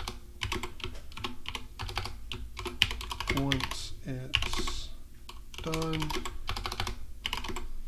you can close out of them. You now have my VM set up. All right. And now we're going to go ahead and do a reboot after all this to make sure drives mount correctly after you changed them a minute ago. If all goes as planned, continue on when you are rebooted and logged in as your user.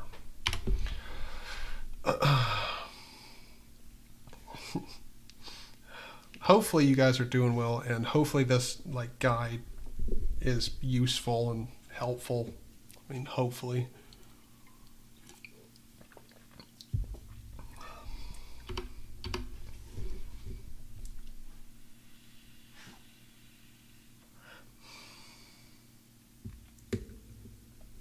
All right.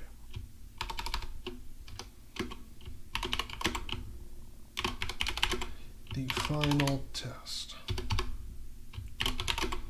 Now with you logged in and with everything set up the way I have it,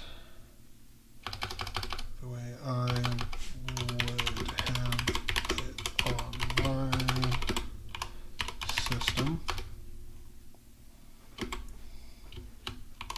try running start X. This will use my .xinit rc,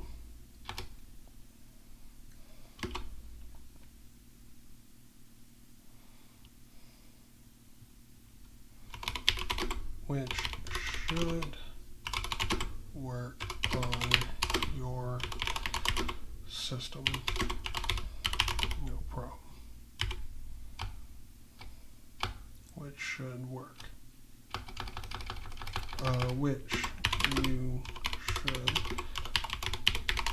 definitely take a look at the very least, to see what I use at startup. And then if all goes as intended, you should see DWM with a wallpaper of Puffy, the OpenBSD logo, wallpaper front and center. At this point, you have my system set up pretty much. To add the cherry on top, I recommend you go to the Chrome web store and grab Dark Reader. When you click on it, you may need to choose Dev Tools and set and click the button with the text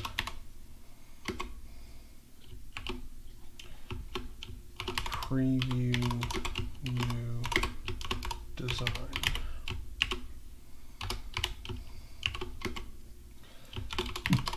After clicking this, you should have color and options settings that you can set.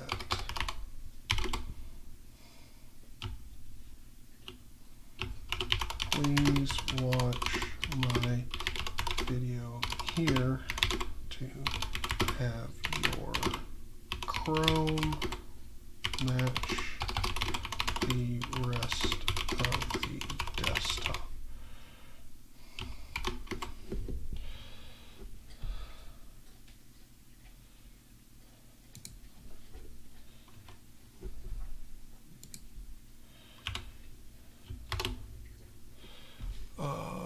Now let's go to YouTube. Search Dark Reader Sing. Let's see if that comes up. There we go. Let's click. Can I get a share link? No. Share. There we go. Copy that. Go over here and Control V. All right. Let's try this because I think that's done. Yeah. Bye, Mike. Have a good one. I think we are done with this guide. Let's go ahead and commit it up, and let's take a look at it down in here. Well, actually, first off, we need to edit the README.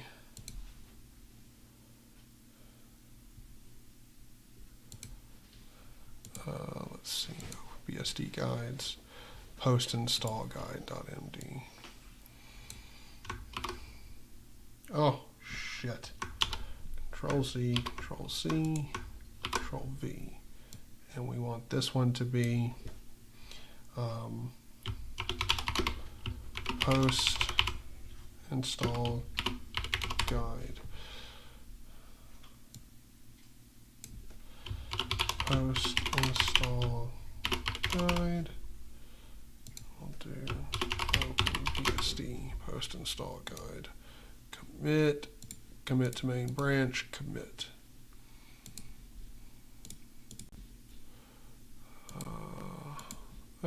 Close that. All right. OpenBSD post install guide, and that takes us here. All right, so let's go through this together as a team. All right. Complete post install guide for OpenBSD. This guide is written as though you are wanting to clone and get my exact setup. However, this is not required. Plenty of the things covered here will be great information for any regular install. If you would like to use my system as a starting point, then this guide is perfect.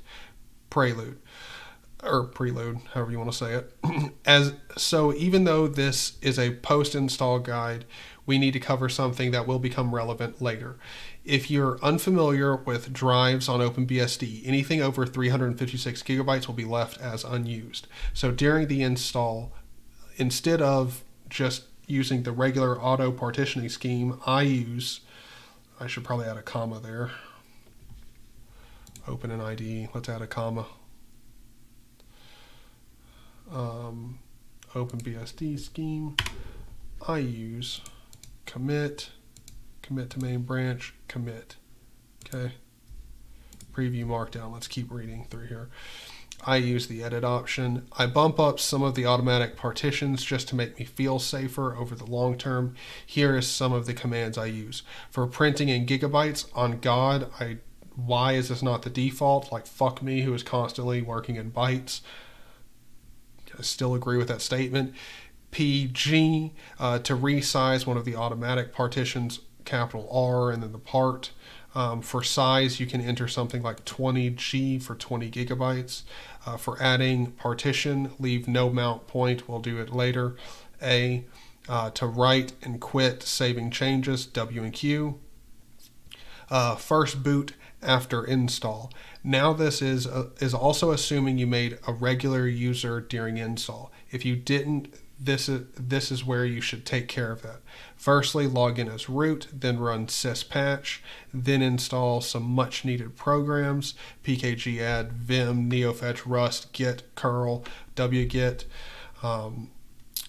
adding regular user permissions, then use vim to edit your etc doasconf so that your user can have permissions. In my case, this is Tyler, permit process Tyler as root. Dot file manager, use curl to pull down Yatum, yet another dot files manager. This is what I use to manage my dot files. It's remarkably easy to use and just simplifies things. And the command, then remove conflicting dot profile and clone my dot files using Yatum. So remove the dot profile that you get by default and then pull in the dot files. After that, do a reboot so we get all the new patch kernel and stuff, as well as when you boot up this time, log in as your user, and you should notice a different colorized KSH prompt and an error about Pokemon color scripts. We will fix this error in a bit. You will also get some errors when opening Vim. It will still work.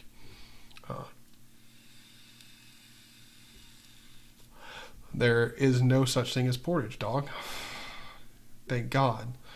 Not that portage is bad or anything, but OpenBSD does not need portage. Like, that's for damn sure. Install all the programs. Now that we're a regular user, now that we are our regular user, let's get LSD. Wait, hold on. Oh yeah, after that do a reboot. Yeah, so we're gonna do a reboot. What I should do, I need to edit this. What did I do? What the fuck? Post install guide.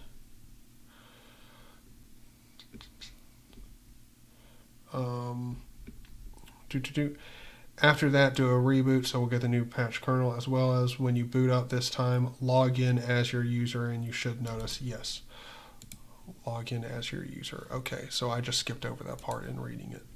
Cool. Now that we are a regular user, let's get LSD. No, not the drug. LS Deluxe makes the LS command just better. This is what I like to use. It's a Rust program, so you can simply install it like so. Cargo install LSD. Now let's build both DWM and ST. So CD in, do as make clean install, go back up, CD into ST, do as make install CD. Now let's install pretty much every single program I need and run through all the programs I install. Then we will want to install fc-cache to make sure our fonts get updated, setting OpenBSD system settings, and we pretty much just wrote all this together here during the stream, so I don't really think I need to read through this. So let's test the links that I put in here. Let's open this link in a new. Yep, that takes you to my Picom GitLab. Perfect. And then after clicking this, you should have the color options. Please watch my video here to have your Chrome match the rest of my desktop. Perfect. That is perfect. Okay. All right. So we've got two nice little guides all finished and put up here.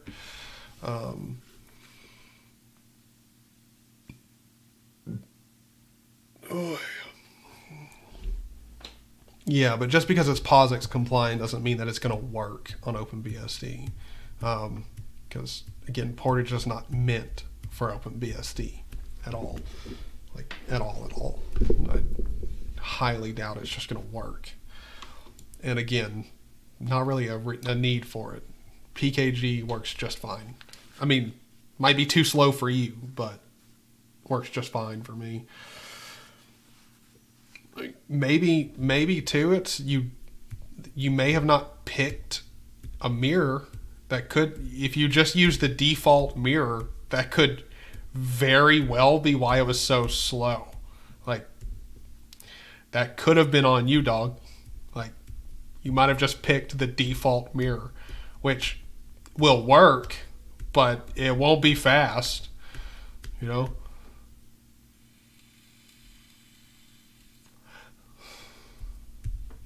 But let's see. So we got the OpenBSD guide updated.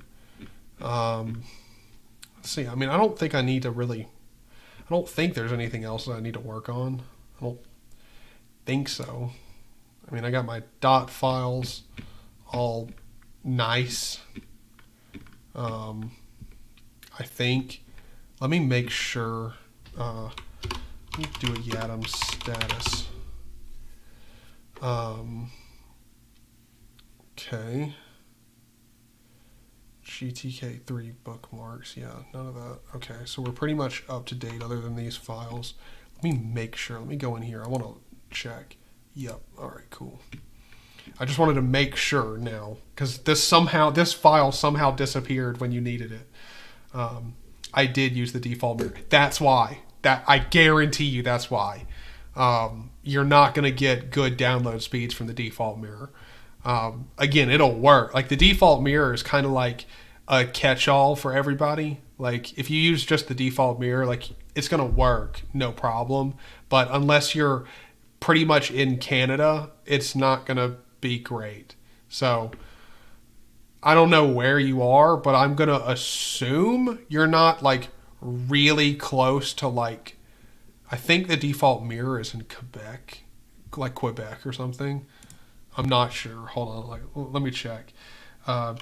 Default OpenBSD mirror. Will it tell us the FTP openbsd.org?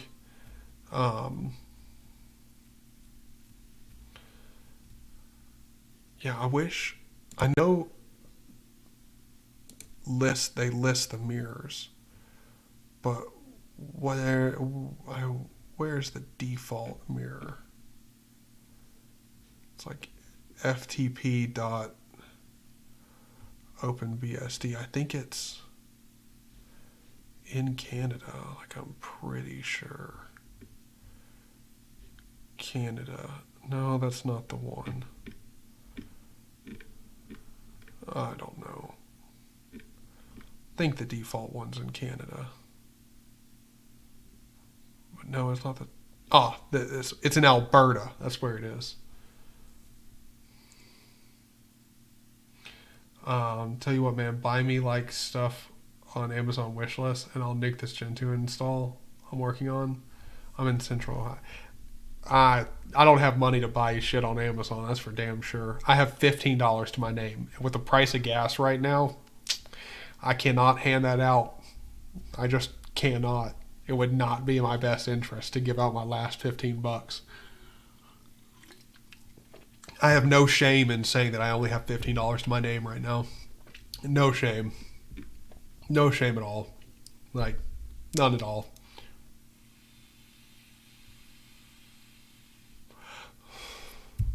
But yeah, Central Ohio, probably not going to get the best speeds from Alberta. Probably not. Like, that's a pretty hefty distance. Now, let's see. Hold on. You're in Ohio, so which one of these is probably the closest to you? Because there's definitely not one in Ohio. There's one in Massachusetts, New York, Texas. I don't know the Texas one. It's probably like, I mean, it's definitely going to be closer than Alberta, but I'm not sure where the closest one to Ohio is. Actually, I'm not even sure exactly where Ohio is. It's been so long since I've been through Ohio.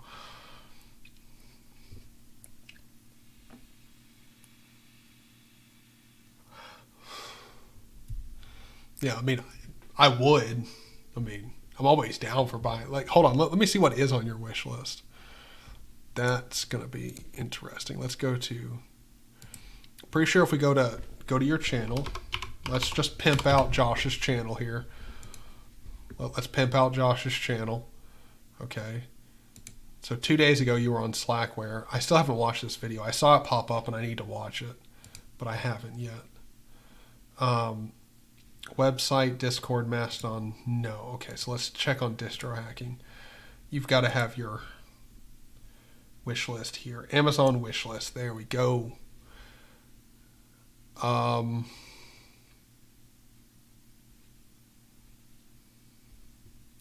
Josh, are you sure your link works?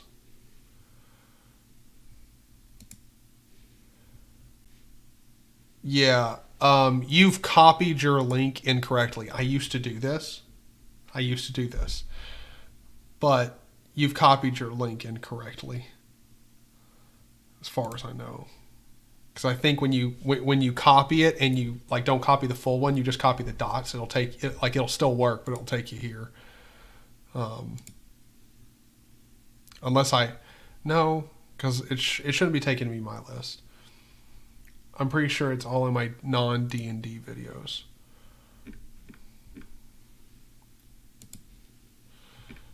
Let's see. Let's go back to distro hacking, this one. Let's see. Okay, so you don't have it here. So that means you've probably started using it recently. Let's try this distro hacking.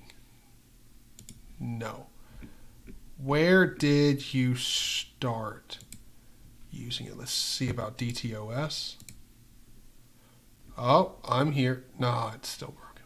PME. Oh, PME you a new one. Okay. Okay. Hold on. Oh no. Shit. That means I'm gonna have to show off our private messages to view it. Yeah. Hold on, I'll do this as fast as possible. Click that link, throw this over here, take this over here. Oh shit. Take this over here. There we go. Okay. There we go. I don't think you mind me showing off private message. I don't think we're talking about anything crazy. I use Chromium, and it's just because Chromium's kind of the best here. Wait. Oh, I saw Root BSD's comments on here, like, live, and I was like, wait. Like, I was so confused because I was like, wait, has Root been, like, messaging in YouTube and I haven't been seeing it? I totally forgot I hopped on this when I was in Colorado with Scott. Like, miss Colorado. But okay, so we have a working Amazon wish list script now, or script, link. Let's see.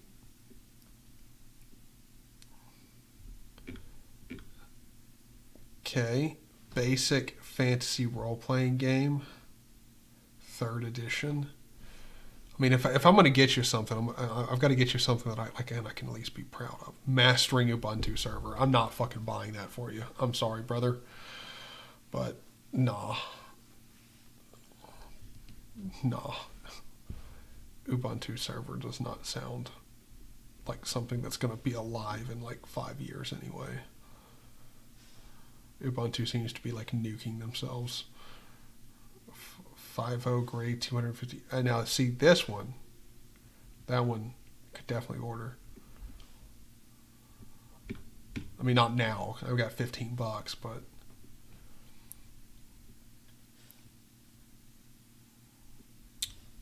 oh. Hunter's Garden. I could definitely order you this one. Even though, like, actually, here's what I might do. I might order you and me both Hex DSL's book. Like, get us both paperback editions. Because I've been meaning to order his book and I still haven't yet. I feel terrible about it because I meant to do it like a while ago. I keep forgetting.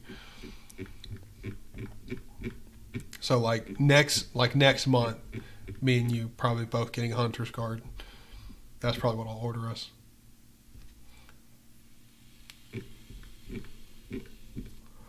And I won't tell you about it either.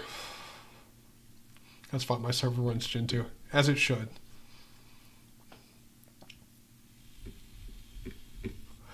The studio blankets. Hold on. Studio blankets. Where the fuck are some studio blankets at? The hell are you talking about, boy? Boy? Studio blankets. Am I just missing something? Dog, you got a bookshelf on here. What in the fuck? I need to update my wish list, man. My wish list is starting to seem inferior.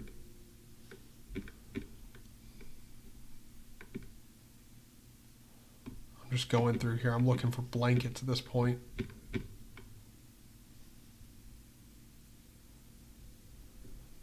Audio blankets the most. Wait. The studio blankets the most, kind of close to the top. Oh, studio blanket. Oh, you're talking about soundproofing. No, wait, hold on. Is this for... Yeah, this is for soundproofing. Okay. Interesting. What do you need these for the most?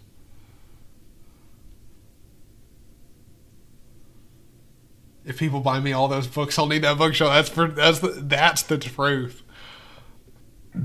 That's the truth.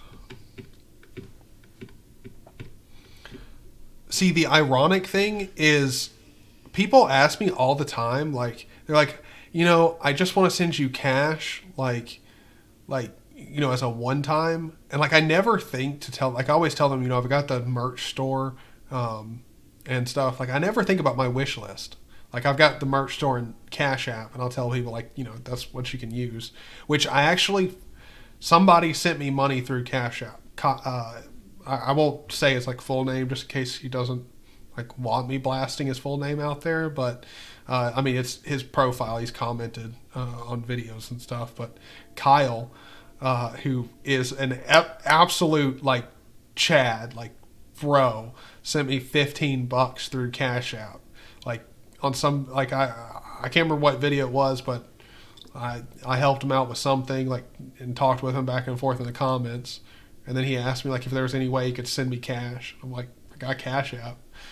First dude ever just sent me $15 through Cash App. And that's so awesome. Cause like, that's what I'm down to. Like, and I can just use it like instantly. I don't have to wait for it like move around or anything. It's just there. I have Cash App. I can use it like anywhere. It's the best. It's so cool. Like that was the coolest. Which OpenBSD port flavor do you use? I'm going to need to know what you mean by that, because I have no idea. I don't know what you mean by port flavor. If you mean like the flavor of OpenBSD that I use, like whether or not it's stable or current, I've run both, but this is stable. This is on 7.0, which 7.1 should drop here soon, which I am very much looking forward to. Like I know plenty of people that are very excited for 7.1 to drop because it adds support for like the latest AMD hardware. It's all around. It's really good. Like it's really, really good. Release or stable, yeah. So I'm running release right now, well, don't know how to answer that actually, because I'm running as far as I know, the release. Like stable and release, I believe, are the same when you're talking about OpenBSD. Maybe ports are different. Like maybe ports have their stable or release version. I actually don't know. But I don't know if there's a difference between that. There might be. But Root, welcome, man. Hope you're doing well. Yeah, dash current is fine. Like they're both fine. Like you would imagine that running dash current on OpenBSD, like it would be like really unstable or like really iffy. It's not like at all. It feels the same as running the stable. I want to compile libxft, but they said I have to choose which port. Well, I recompiled libxft the other day. It didn't fix the issue that I had, but I did it and it's fine. It worked, no problem. I mean, like libxft like worked after I patched and everything. Like I was trying to fix something by patching libxft, but it didn't work. Or it didn't fix my issue. But yeah, you should be able to patch it, no problem. Like I don't see any reason why you wouldn't be able to patch it. But yeah, so for everyone who's just hopped into the stream, just to let you know, like kind of the whole thing that we've been talking about here or doing up until this point is I have done some work on my GitLab repositories. I definitely did not just toot. Definitely did not. That didn't happen. I would never pass gas on a live stream ever. But these repos here I've done quite a bit of work on, and yes, we're just going to keep breezing past like me tooting.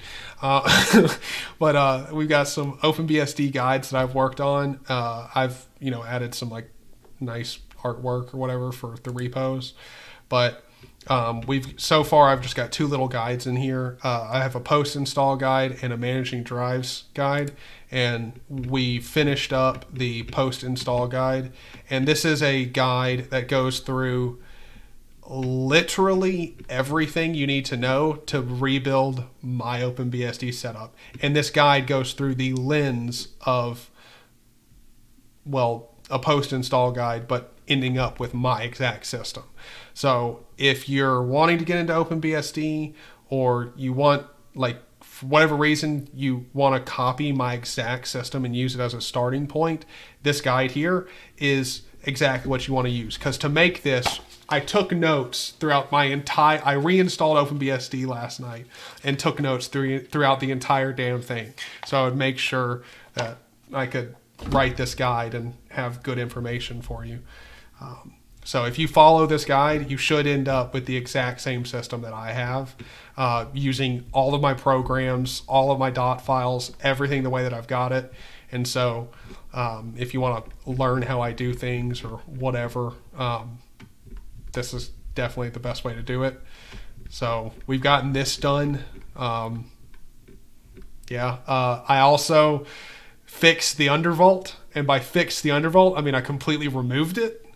Because I found out that I don't know if it's something about this motherboard, like in the BIOS, or if if my chip is just like this is the way it behaves. But if I undervolt by a smidgen, like a fucking toenail undervolt on this chip, I lose performance, like no matter what. And it's a noticeable amount of performance. Like at this point, I've gotten really good at, like, I've spent the time diagnosing everything where I can confidently say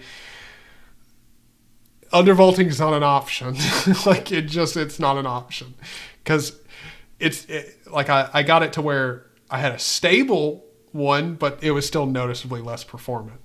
So,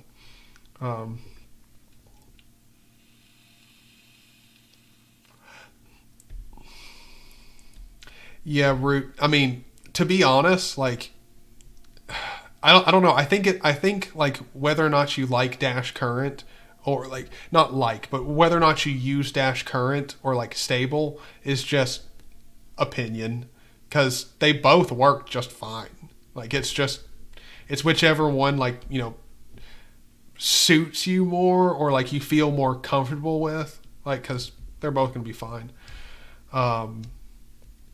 What about emoji patch? For that, you will have to, if you want to do the BGRA patch for libxft, as far as I know, manually. Manually, you're going to have to apply that patch, which I did that. And if for whatever reason you want a reference to some idiot doing that and it like not working, but then me fixing it and getting it to patch and everything, and it's still not solving my issue, but hey, I did patch it successfully. The last live stream that I did, it's a really long one, but if you want to skim through that and look for the part where I'm actually patching libxft and doing that, you're more than welcome to. But yeah.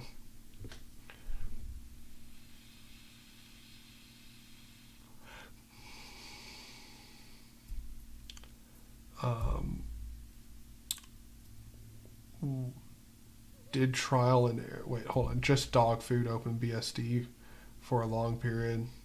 I never followed guys. I just did trial and error and the FAQ. I mean, that's what I did. I mean, it's pretty much me in OpenBSD. Trial and error, a whole bunch of it.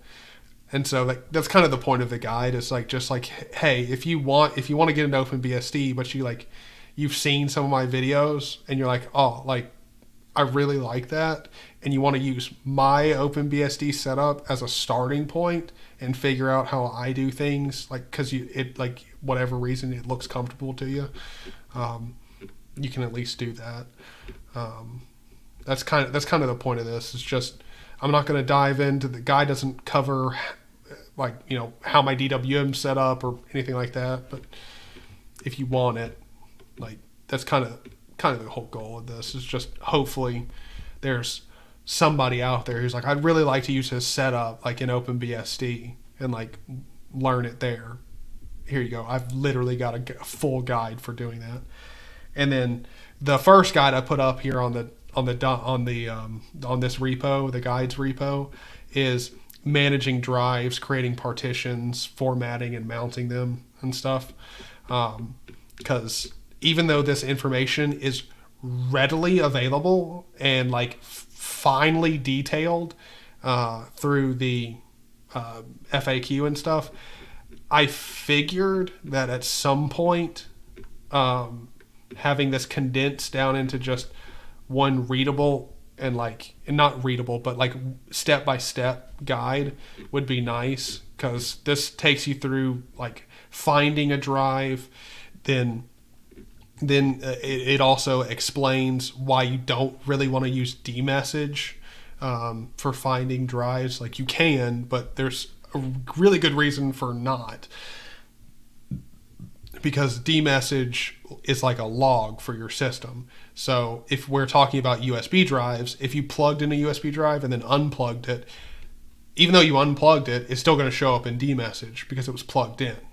So like, you know, it's important to talk about that stuff, and then go into, once you've found your drive, you know, adding partitions, or, you know, like, or once you found a drive, formatting it and then making a partition, then or making a partition, then formatting it with FFS, formatting the partition, adding it to your FS tab if you need to, and then mounting it. So I figured this will probably come in handy for somebody. I even explicitly talk about it here in the OpenBSD guides like repo. Like this is in no way intended to replace the fantastic documentation of OpenBSD or the FAQ. Those are incredible resources and truly need no expansion. Like I went ahead and put a notice in there because I'm sure I'm going to get some pissed off OpenBSD people like coming after me being like, there's no reason for this to even fucking exist. The FAQ's a thing. And I'm like, I know, like that there's no need for this guide, but if you want them, here they are. Oh, you mean with performance? Now I got you. Okay. The performance problem when I undervolt is just everything runs like a solid 20% slower with any amount of undervolt on it. It doesn't have to do with OpenBSD. Like, it's not an OpenBSD problem.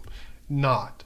It is this CPU and motherboard combo, maybe. It might just be my chip. Like, every chip you get has, like, you'll have a different lottery with it of how it plays, but mine does not like undervolting at all.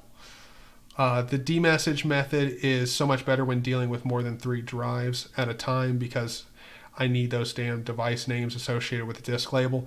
Yes, it is very nice, but it is extremely important, like, especially for me, like, writing this. I thought it was very important, like, when I found that out, to at least let people know, because plenty of people will start using demessage and just use it all the time, because you do get the nice disk names, but you have to keep it in mind that it will not show devices that you've unplugged. So, like, if you've unplugged something, it's still getting shown, which can be confusing as fuck for some people.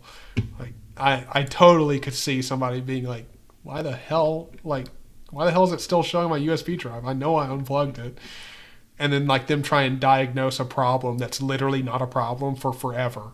Like, I'm sure that could happen. And I don't want anyone to, like, not know. Like, at the very least, I want you to at least be like, well, I just didn't read that part. Like, he did tell me that that it's still going to show. But so that's what we've worked on and finished up throughout this stream here. Since I've reinstalled OpenBSD and got the undervolt, like, fine. Like, well, the reinstall had nothing to do with it. That's just so I could take notes and do this complete post-install guide for my setup of OpenBSD. But after fixing the undervolt, the system performance is great. It's exceptional. Still have so this might get a little wonky, okay? I'm going to take you guys on a little adventure with this webcam. So we've got, well, for one, I do have the 6600 XT off of here, but we've got the mini ITX board back here. And God, man, this thing is just great. It's got the Pico power supply on it. It's got my 5700G, my 1 terabyte NVMe in it, and 32 gigs of RAM. And it's so nice. I'm so excited for my little mini ITX case to get here. And it's a tiny case. Like, it doesn't have, like, it's barely bigger than this motherboard. Like, it will literally fit a mini ITX board, and that's it. Like, no room for, like, a power supply or anything like that. It's meant for a Pico power supply setup. So it's got, like, a little screw hole. Like, hold on, I'll take you on another adventure. So if you see, like, back here, this is the power supply cord. So it comes off and connects here to, like, a barrel jack. And that connector there has a, like, little bolt on it. So, like, I can take it off and feed it through the case. Like, at the back of the case, there's, like, holes on it. So I just, like, feed it through there, screw that bolt down on there, and it just sits there, and I plug in. Right now I've got it hooked up to, like, a laptop power, like, it's the equivalent of a laptop power supply, like, adapter. I think the one that I'm using is like 160 watts or something like that. And I believe the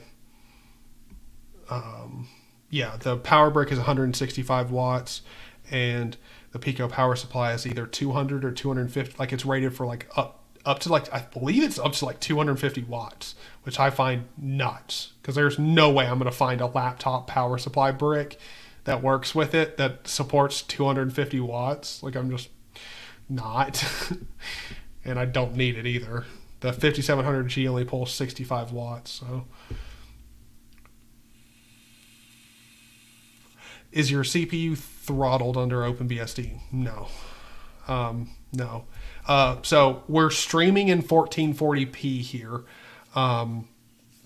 and I'll go ahead and just hold on. We'll go ahead and I'll load up and play like 0 AD, just because that has good like really exceptional graphics, and we'll go ahead and load that up here, and I'll show you it playing. And no, the 5700G can play 0 AD just fine at 1440. I mean, I'm gonna go in here and turn off the fog and stuff, because well, I'm playing at 1440p, and the 5700G is really only meant to play at like 1080p, like medium settings.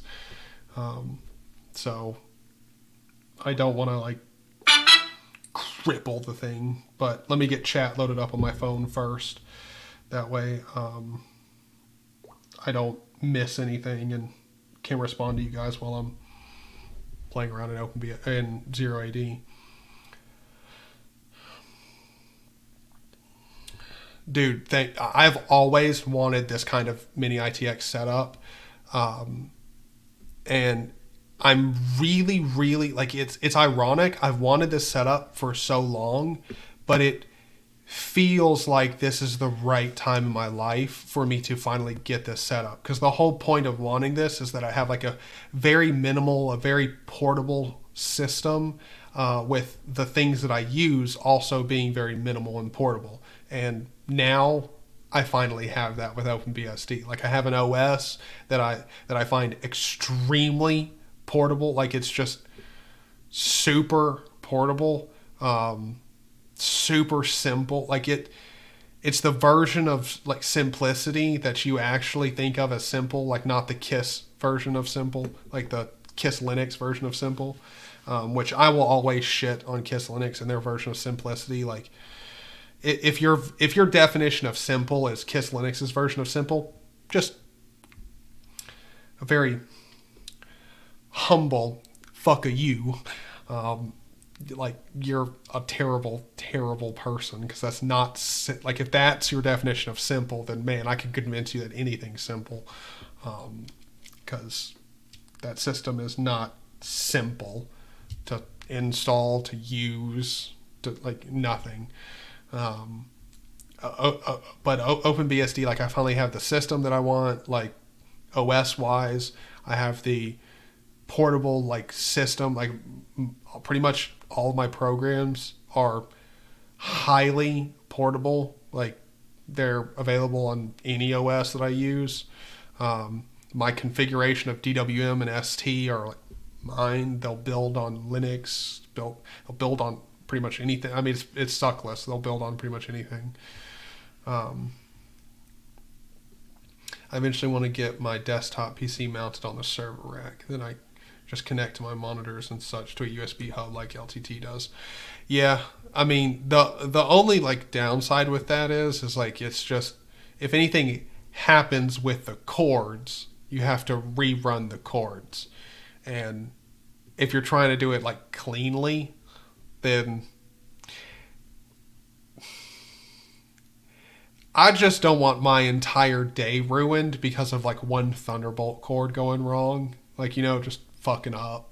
Like, to me, like it would bother me that all it takes is one cord just like to stop working, and then I'm either down for the entire day, or I have to deal with like fishing a cord through a wall and rerunning it. Like, that just sounds like a nightmare.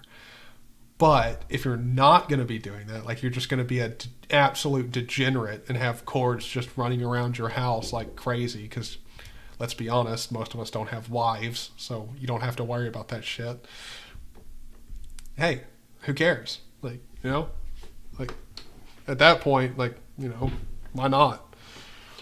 But, yeah.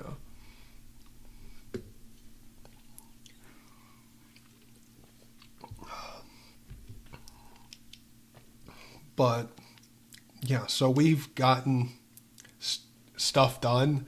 I know I had something else like that we could do planned, but I have no idea what it is. No idea. Let's see, like, what did I call this stream? Need some OpenBSD guys. Did I like put anything in the description that would be like relevant at all? Perhaps. Like, I love how I'm trying to remind myself. Well, yeah. I mean, that's one thing. I could just ask you guys, like, hey, what do you want to see? Like, guide-wise, but that's boring, you know? I mean, I don't know. I feel like we should do something, but at this point, I've gotten my system to like a point now that I'm just so happy with. Like, I don't know that there's anything else that I need to add. Like, everything works good. You know, just... Oh, yeah. I forgot. We were going to play Zero AD. Completely forgot. Holy crap. I always forget time. Like, time. I always forget time. I always forget what time it is. Like, I always forget how late I stream. All right, so let me get YouTube loaded up so I can have chat. Let me turn down my phone.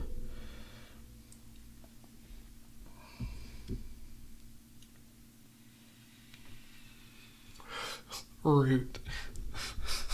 She belonged to the streets. Kind of agree, man. Kind of agree, you know? All right, let me put my phone over here so I can see chat and stuff. All right. Let's load up Zero AD. So, let's play Zero AD. All right, that was funky. Did I just have Zero AD not work for the first time ever? Yo.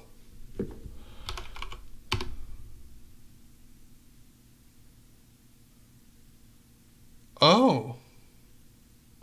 What? Now, mind you, this is a fresh install. E. Huh. Pyrogenesis core. So I don't know what the frack happened with you. Interesting. Huh. Let's see. Do as... I haven't done a... There might be an update. So let's do an update on my packages. So this is going to take a second. But let's go ahead and see. Do we have an update for Zero AD? We don't have an update for Zero AD at all. But who knows? Maybe one of its dependencies will have an update or something like that. I have no idea. That's weird. Zero AD normally works, but interesting.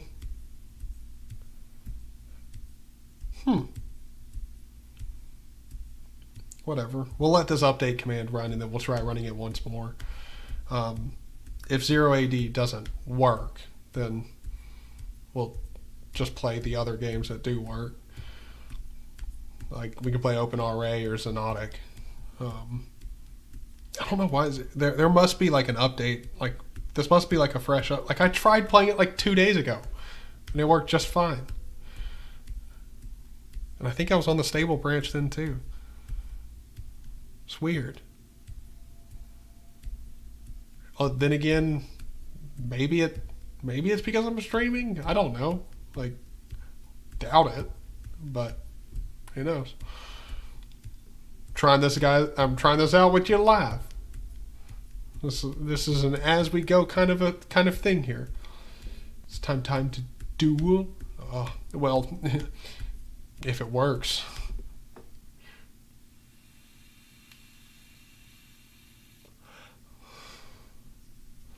Like, root. I mean, does it work for you? switch to dash current. No, it says upgrade dash S.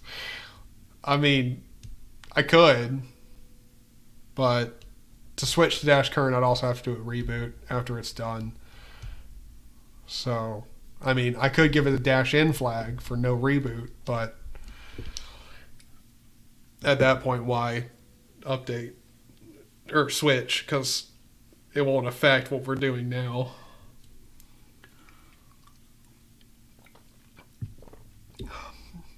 But Root, it works for you, right? Like, I'm so confused. Like, it worked the last time I played it. Just so weird.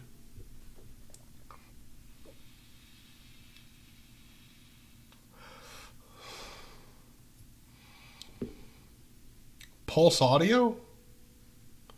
What the fuck? I have pulse audio on this system. Boys, I did not know that. What? Pulse audio is on the... Huh? Wait, hold on. What? Pulse audio OpenBSD. What? Huh? Why'd I open that up in a new... Pulse audio. I did not even know that. Did not know that. You learn something new every day. So, I am actually using Pulse Audio for stuff. Did not realize that. Interesting. Wait, hold on. This changes things. Because if I can use Pulse... Oh. Dog, I'm having ideas right now. Like, ideas upon ideas. Because that means I could load in my echo cancellation module. Dog. I'm telling you, man. Fuck, OpenBSD is so good. Like, it's too good. Okay. All right, let's try running 0AD after doing that update. Let's see. And no, OS error. I mean, it's spitting out OS error, but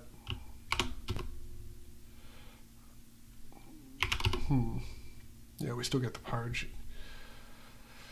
I'd have to compile 0AD 0.0. Why would you have to compile 0.0?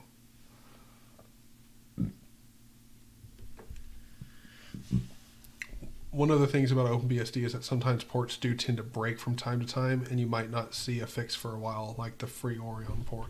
Oh, well, that's normal. That's normal. Like, especially with 0AD. Like, I'm still amazed that there's somebody who's ported this over and maintains it. Like, 0AD is not a minor project to port over. So let's just try Sonotic. We can just launch up Sonotic from here. There we go. So, and I'm getting audio. You guys can't hear it. I'm going to assume you can't. But, so, there you go. That's proof that it's working. I put the headphones up there so you could hear it. Like, we're getting audio. Let's actually, like, highlight this. Mr. Steel Yo Ho. Let's add an emoji. Allow player statistics to use your username at stats. No. Save settings. Let's go to multiplayer. Wait, hold on. I'm going to have to do this because it's going to drive me crazy. The audio is so over the top. Let's take it down to like 7.5. I'll take it out like 0.5%. As far as so we're playing on 1440p here. As far as I know, the effects, player detail low, normal. Use light mask. We don't have any bloom or motion blur on, thank God. I could turn on bloom, but like we won't. We'll just see it on the defaults. Let's see how playing at 1440p on a 5700G while streaming in 1440p works here. Oh, sorry, Root. Sorry, my bad. I will say that this is not typically a family-friendly channel, ever, but thank you for letting me know. I will at least try and watch it. I don't want to corrupt the good and innocent children.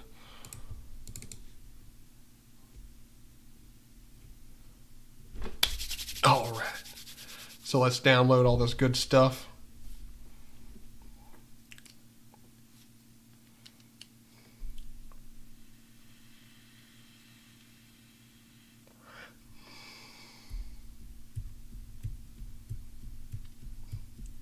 I'm on Gen 2, that's why.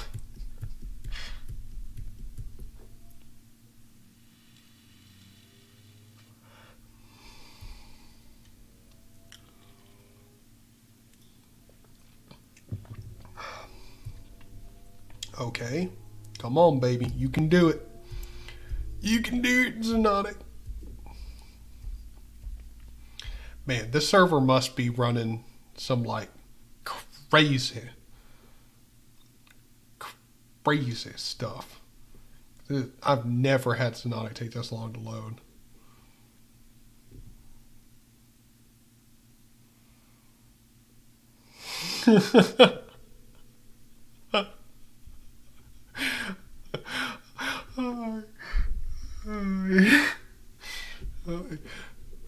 Yeah, still,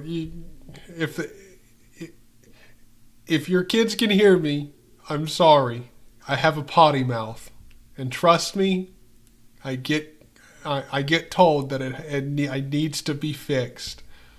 My mama does not appreciate my sailor's tongue.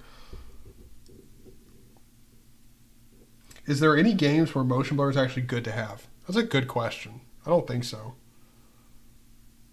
Dude, did the whole system just hang?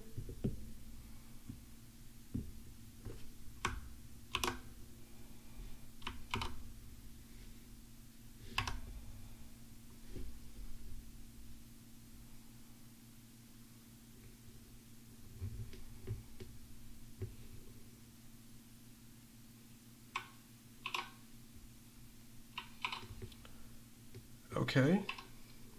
According to my phone, no. Checking the audio on my phone, so no, we're still live, just the whole game is frozen.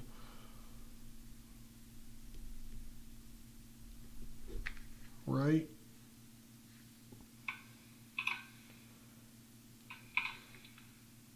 Okay. According to my phone, no. Yep. Okay. Yeah, so, that's weird.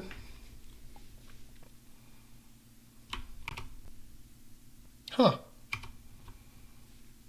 Okay, now the game's gone. Well, I tried quitting it and everything. Huh. Weird. Let's do top and see if it's still... Do I have anything in here? Running... Oh, E, I know, not understood. I don't think so. Yeah, no. Interesting. Hold on. Let's try running Xenotic again and like putting it on more reasonable settings. Maybe, just maybe. All right, settings. Let's try taking the resolution down to thick. Don't know why. Yeah, see, YouTube Live is telling me like where. Okay, now it's updated. I don't know. I can't believe this bitch. For shit. But we've edited my login.com. And I also wanted to see whether or not... So let me know if we cut out there at all, boys. At all. Because I was playing Xenotic. I played it and then started the stream back up. like quit it because Chrome acted up. It may be Chromium that's acting up right now. Maybe. I'm not sure. I have no idea. Because, I mean, Chrome likes to do that. But, let's see. Check user groups.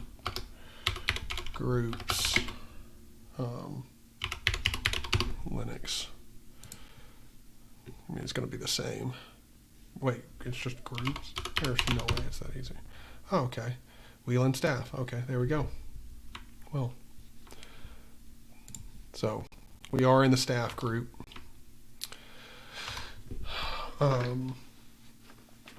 Hopefully, like the actual, like me playing Xonotic streamed just fine. I'm not sure. Like, not sure at all. Could have not worked.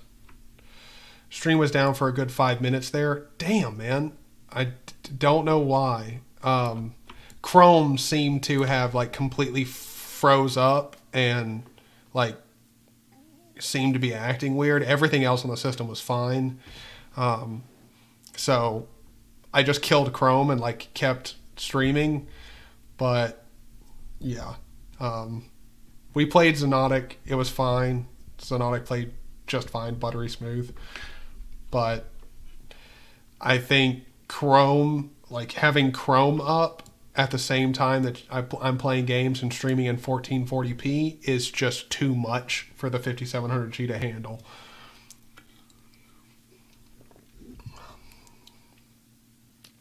Yeah. Probably game streaming at 1440p is just way more than this chip can handle.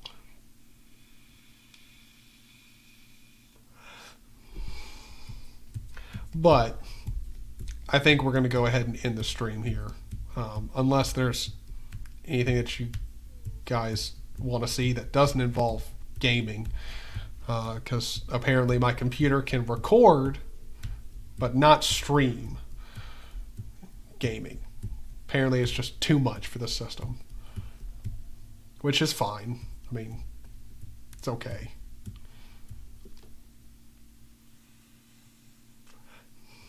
I mean, if I want to do game streaming, I can just use the 6600 XT.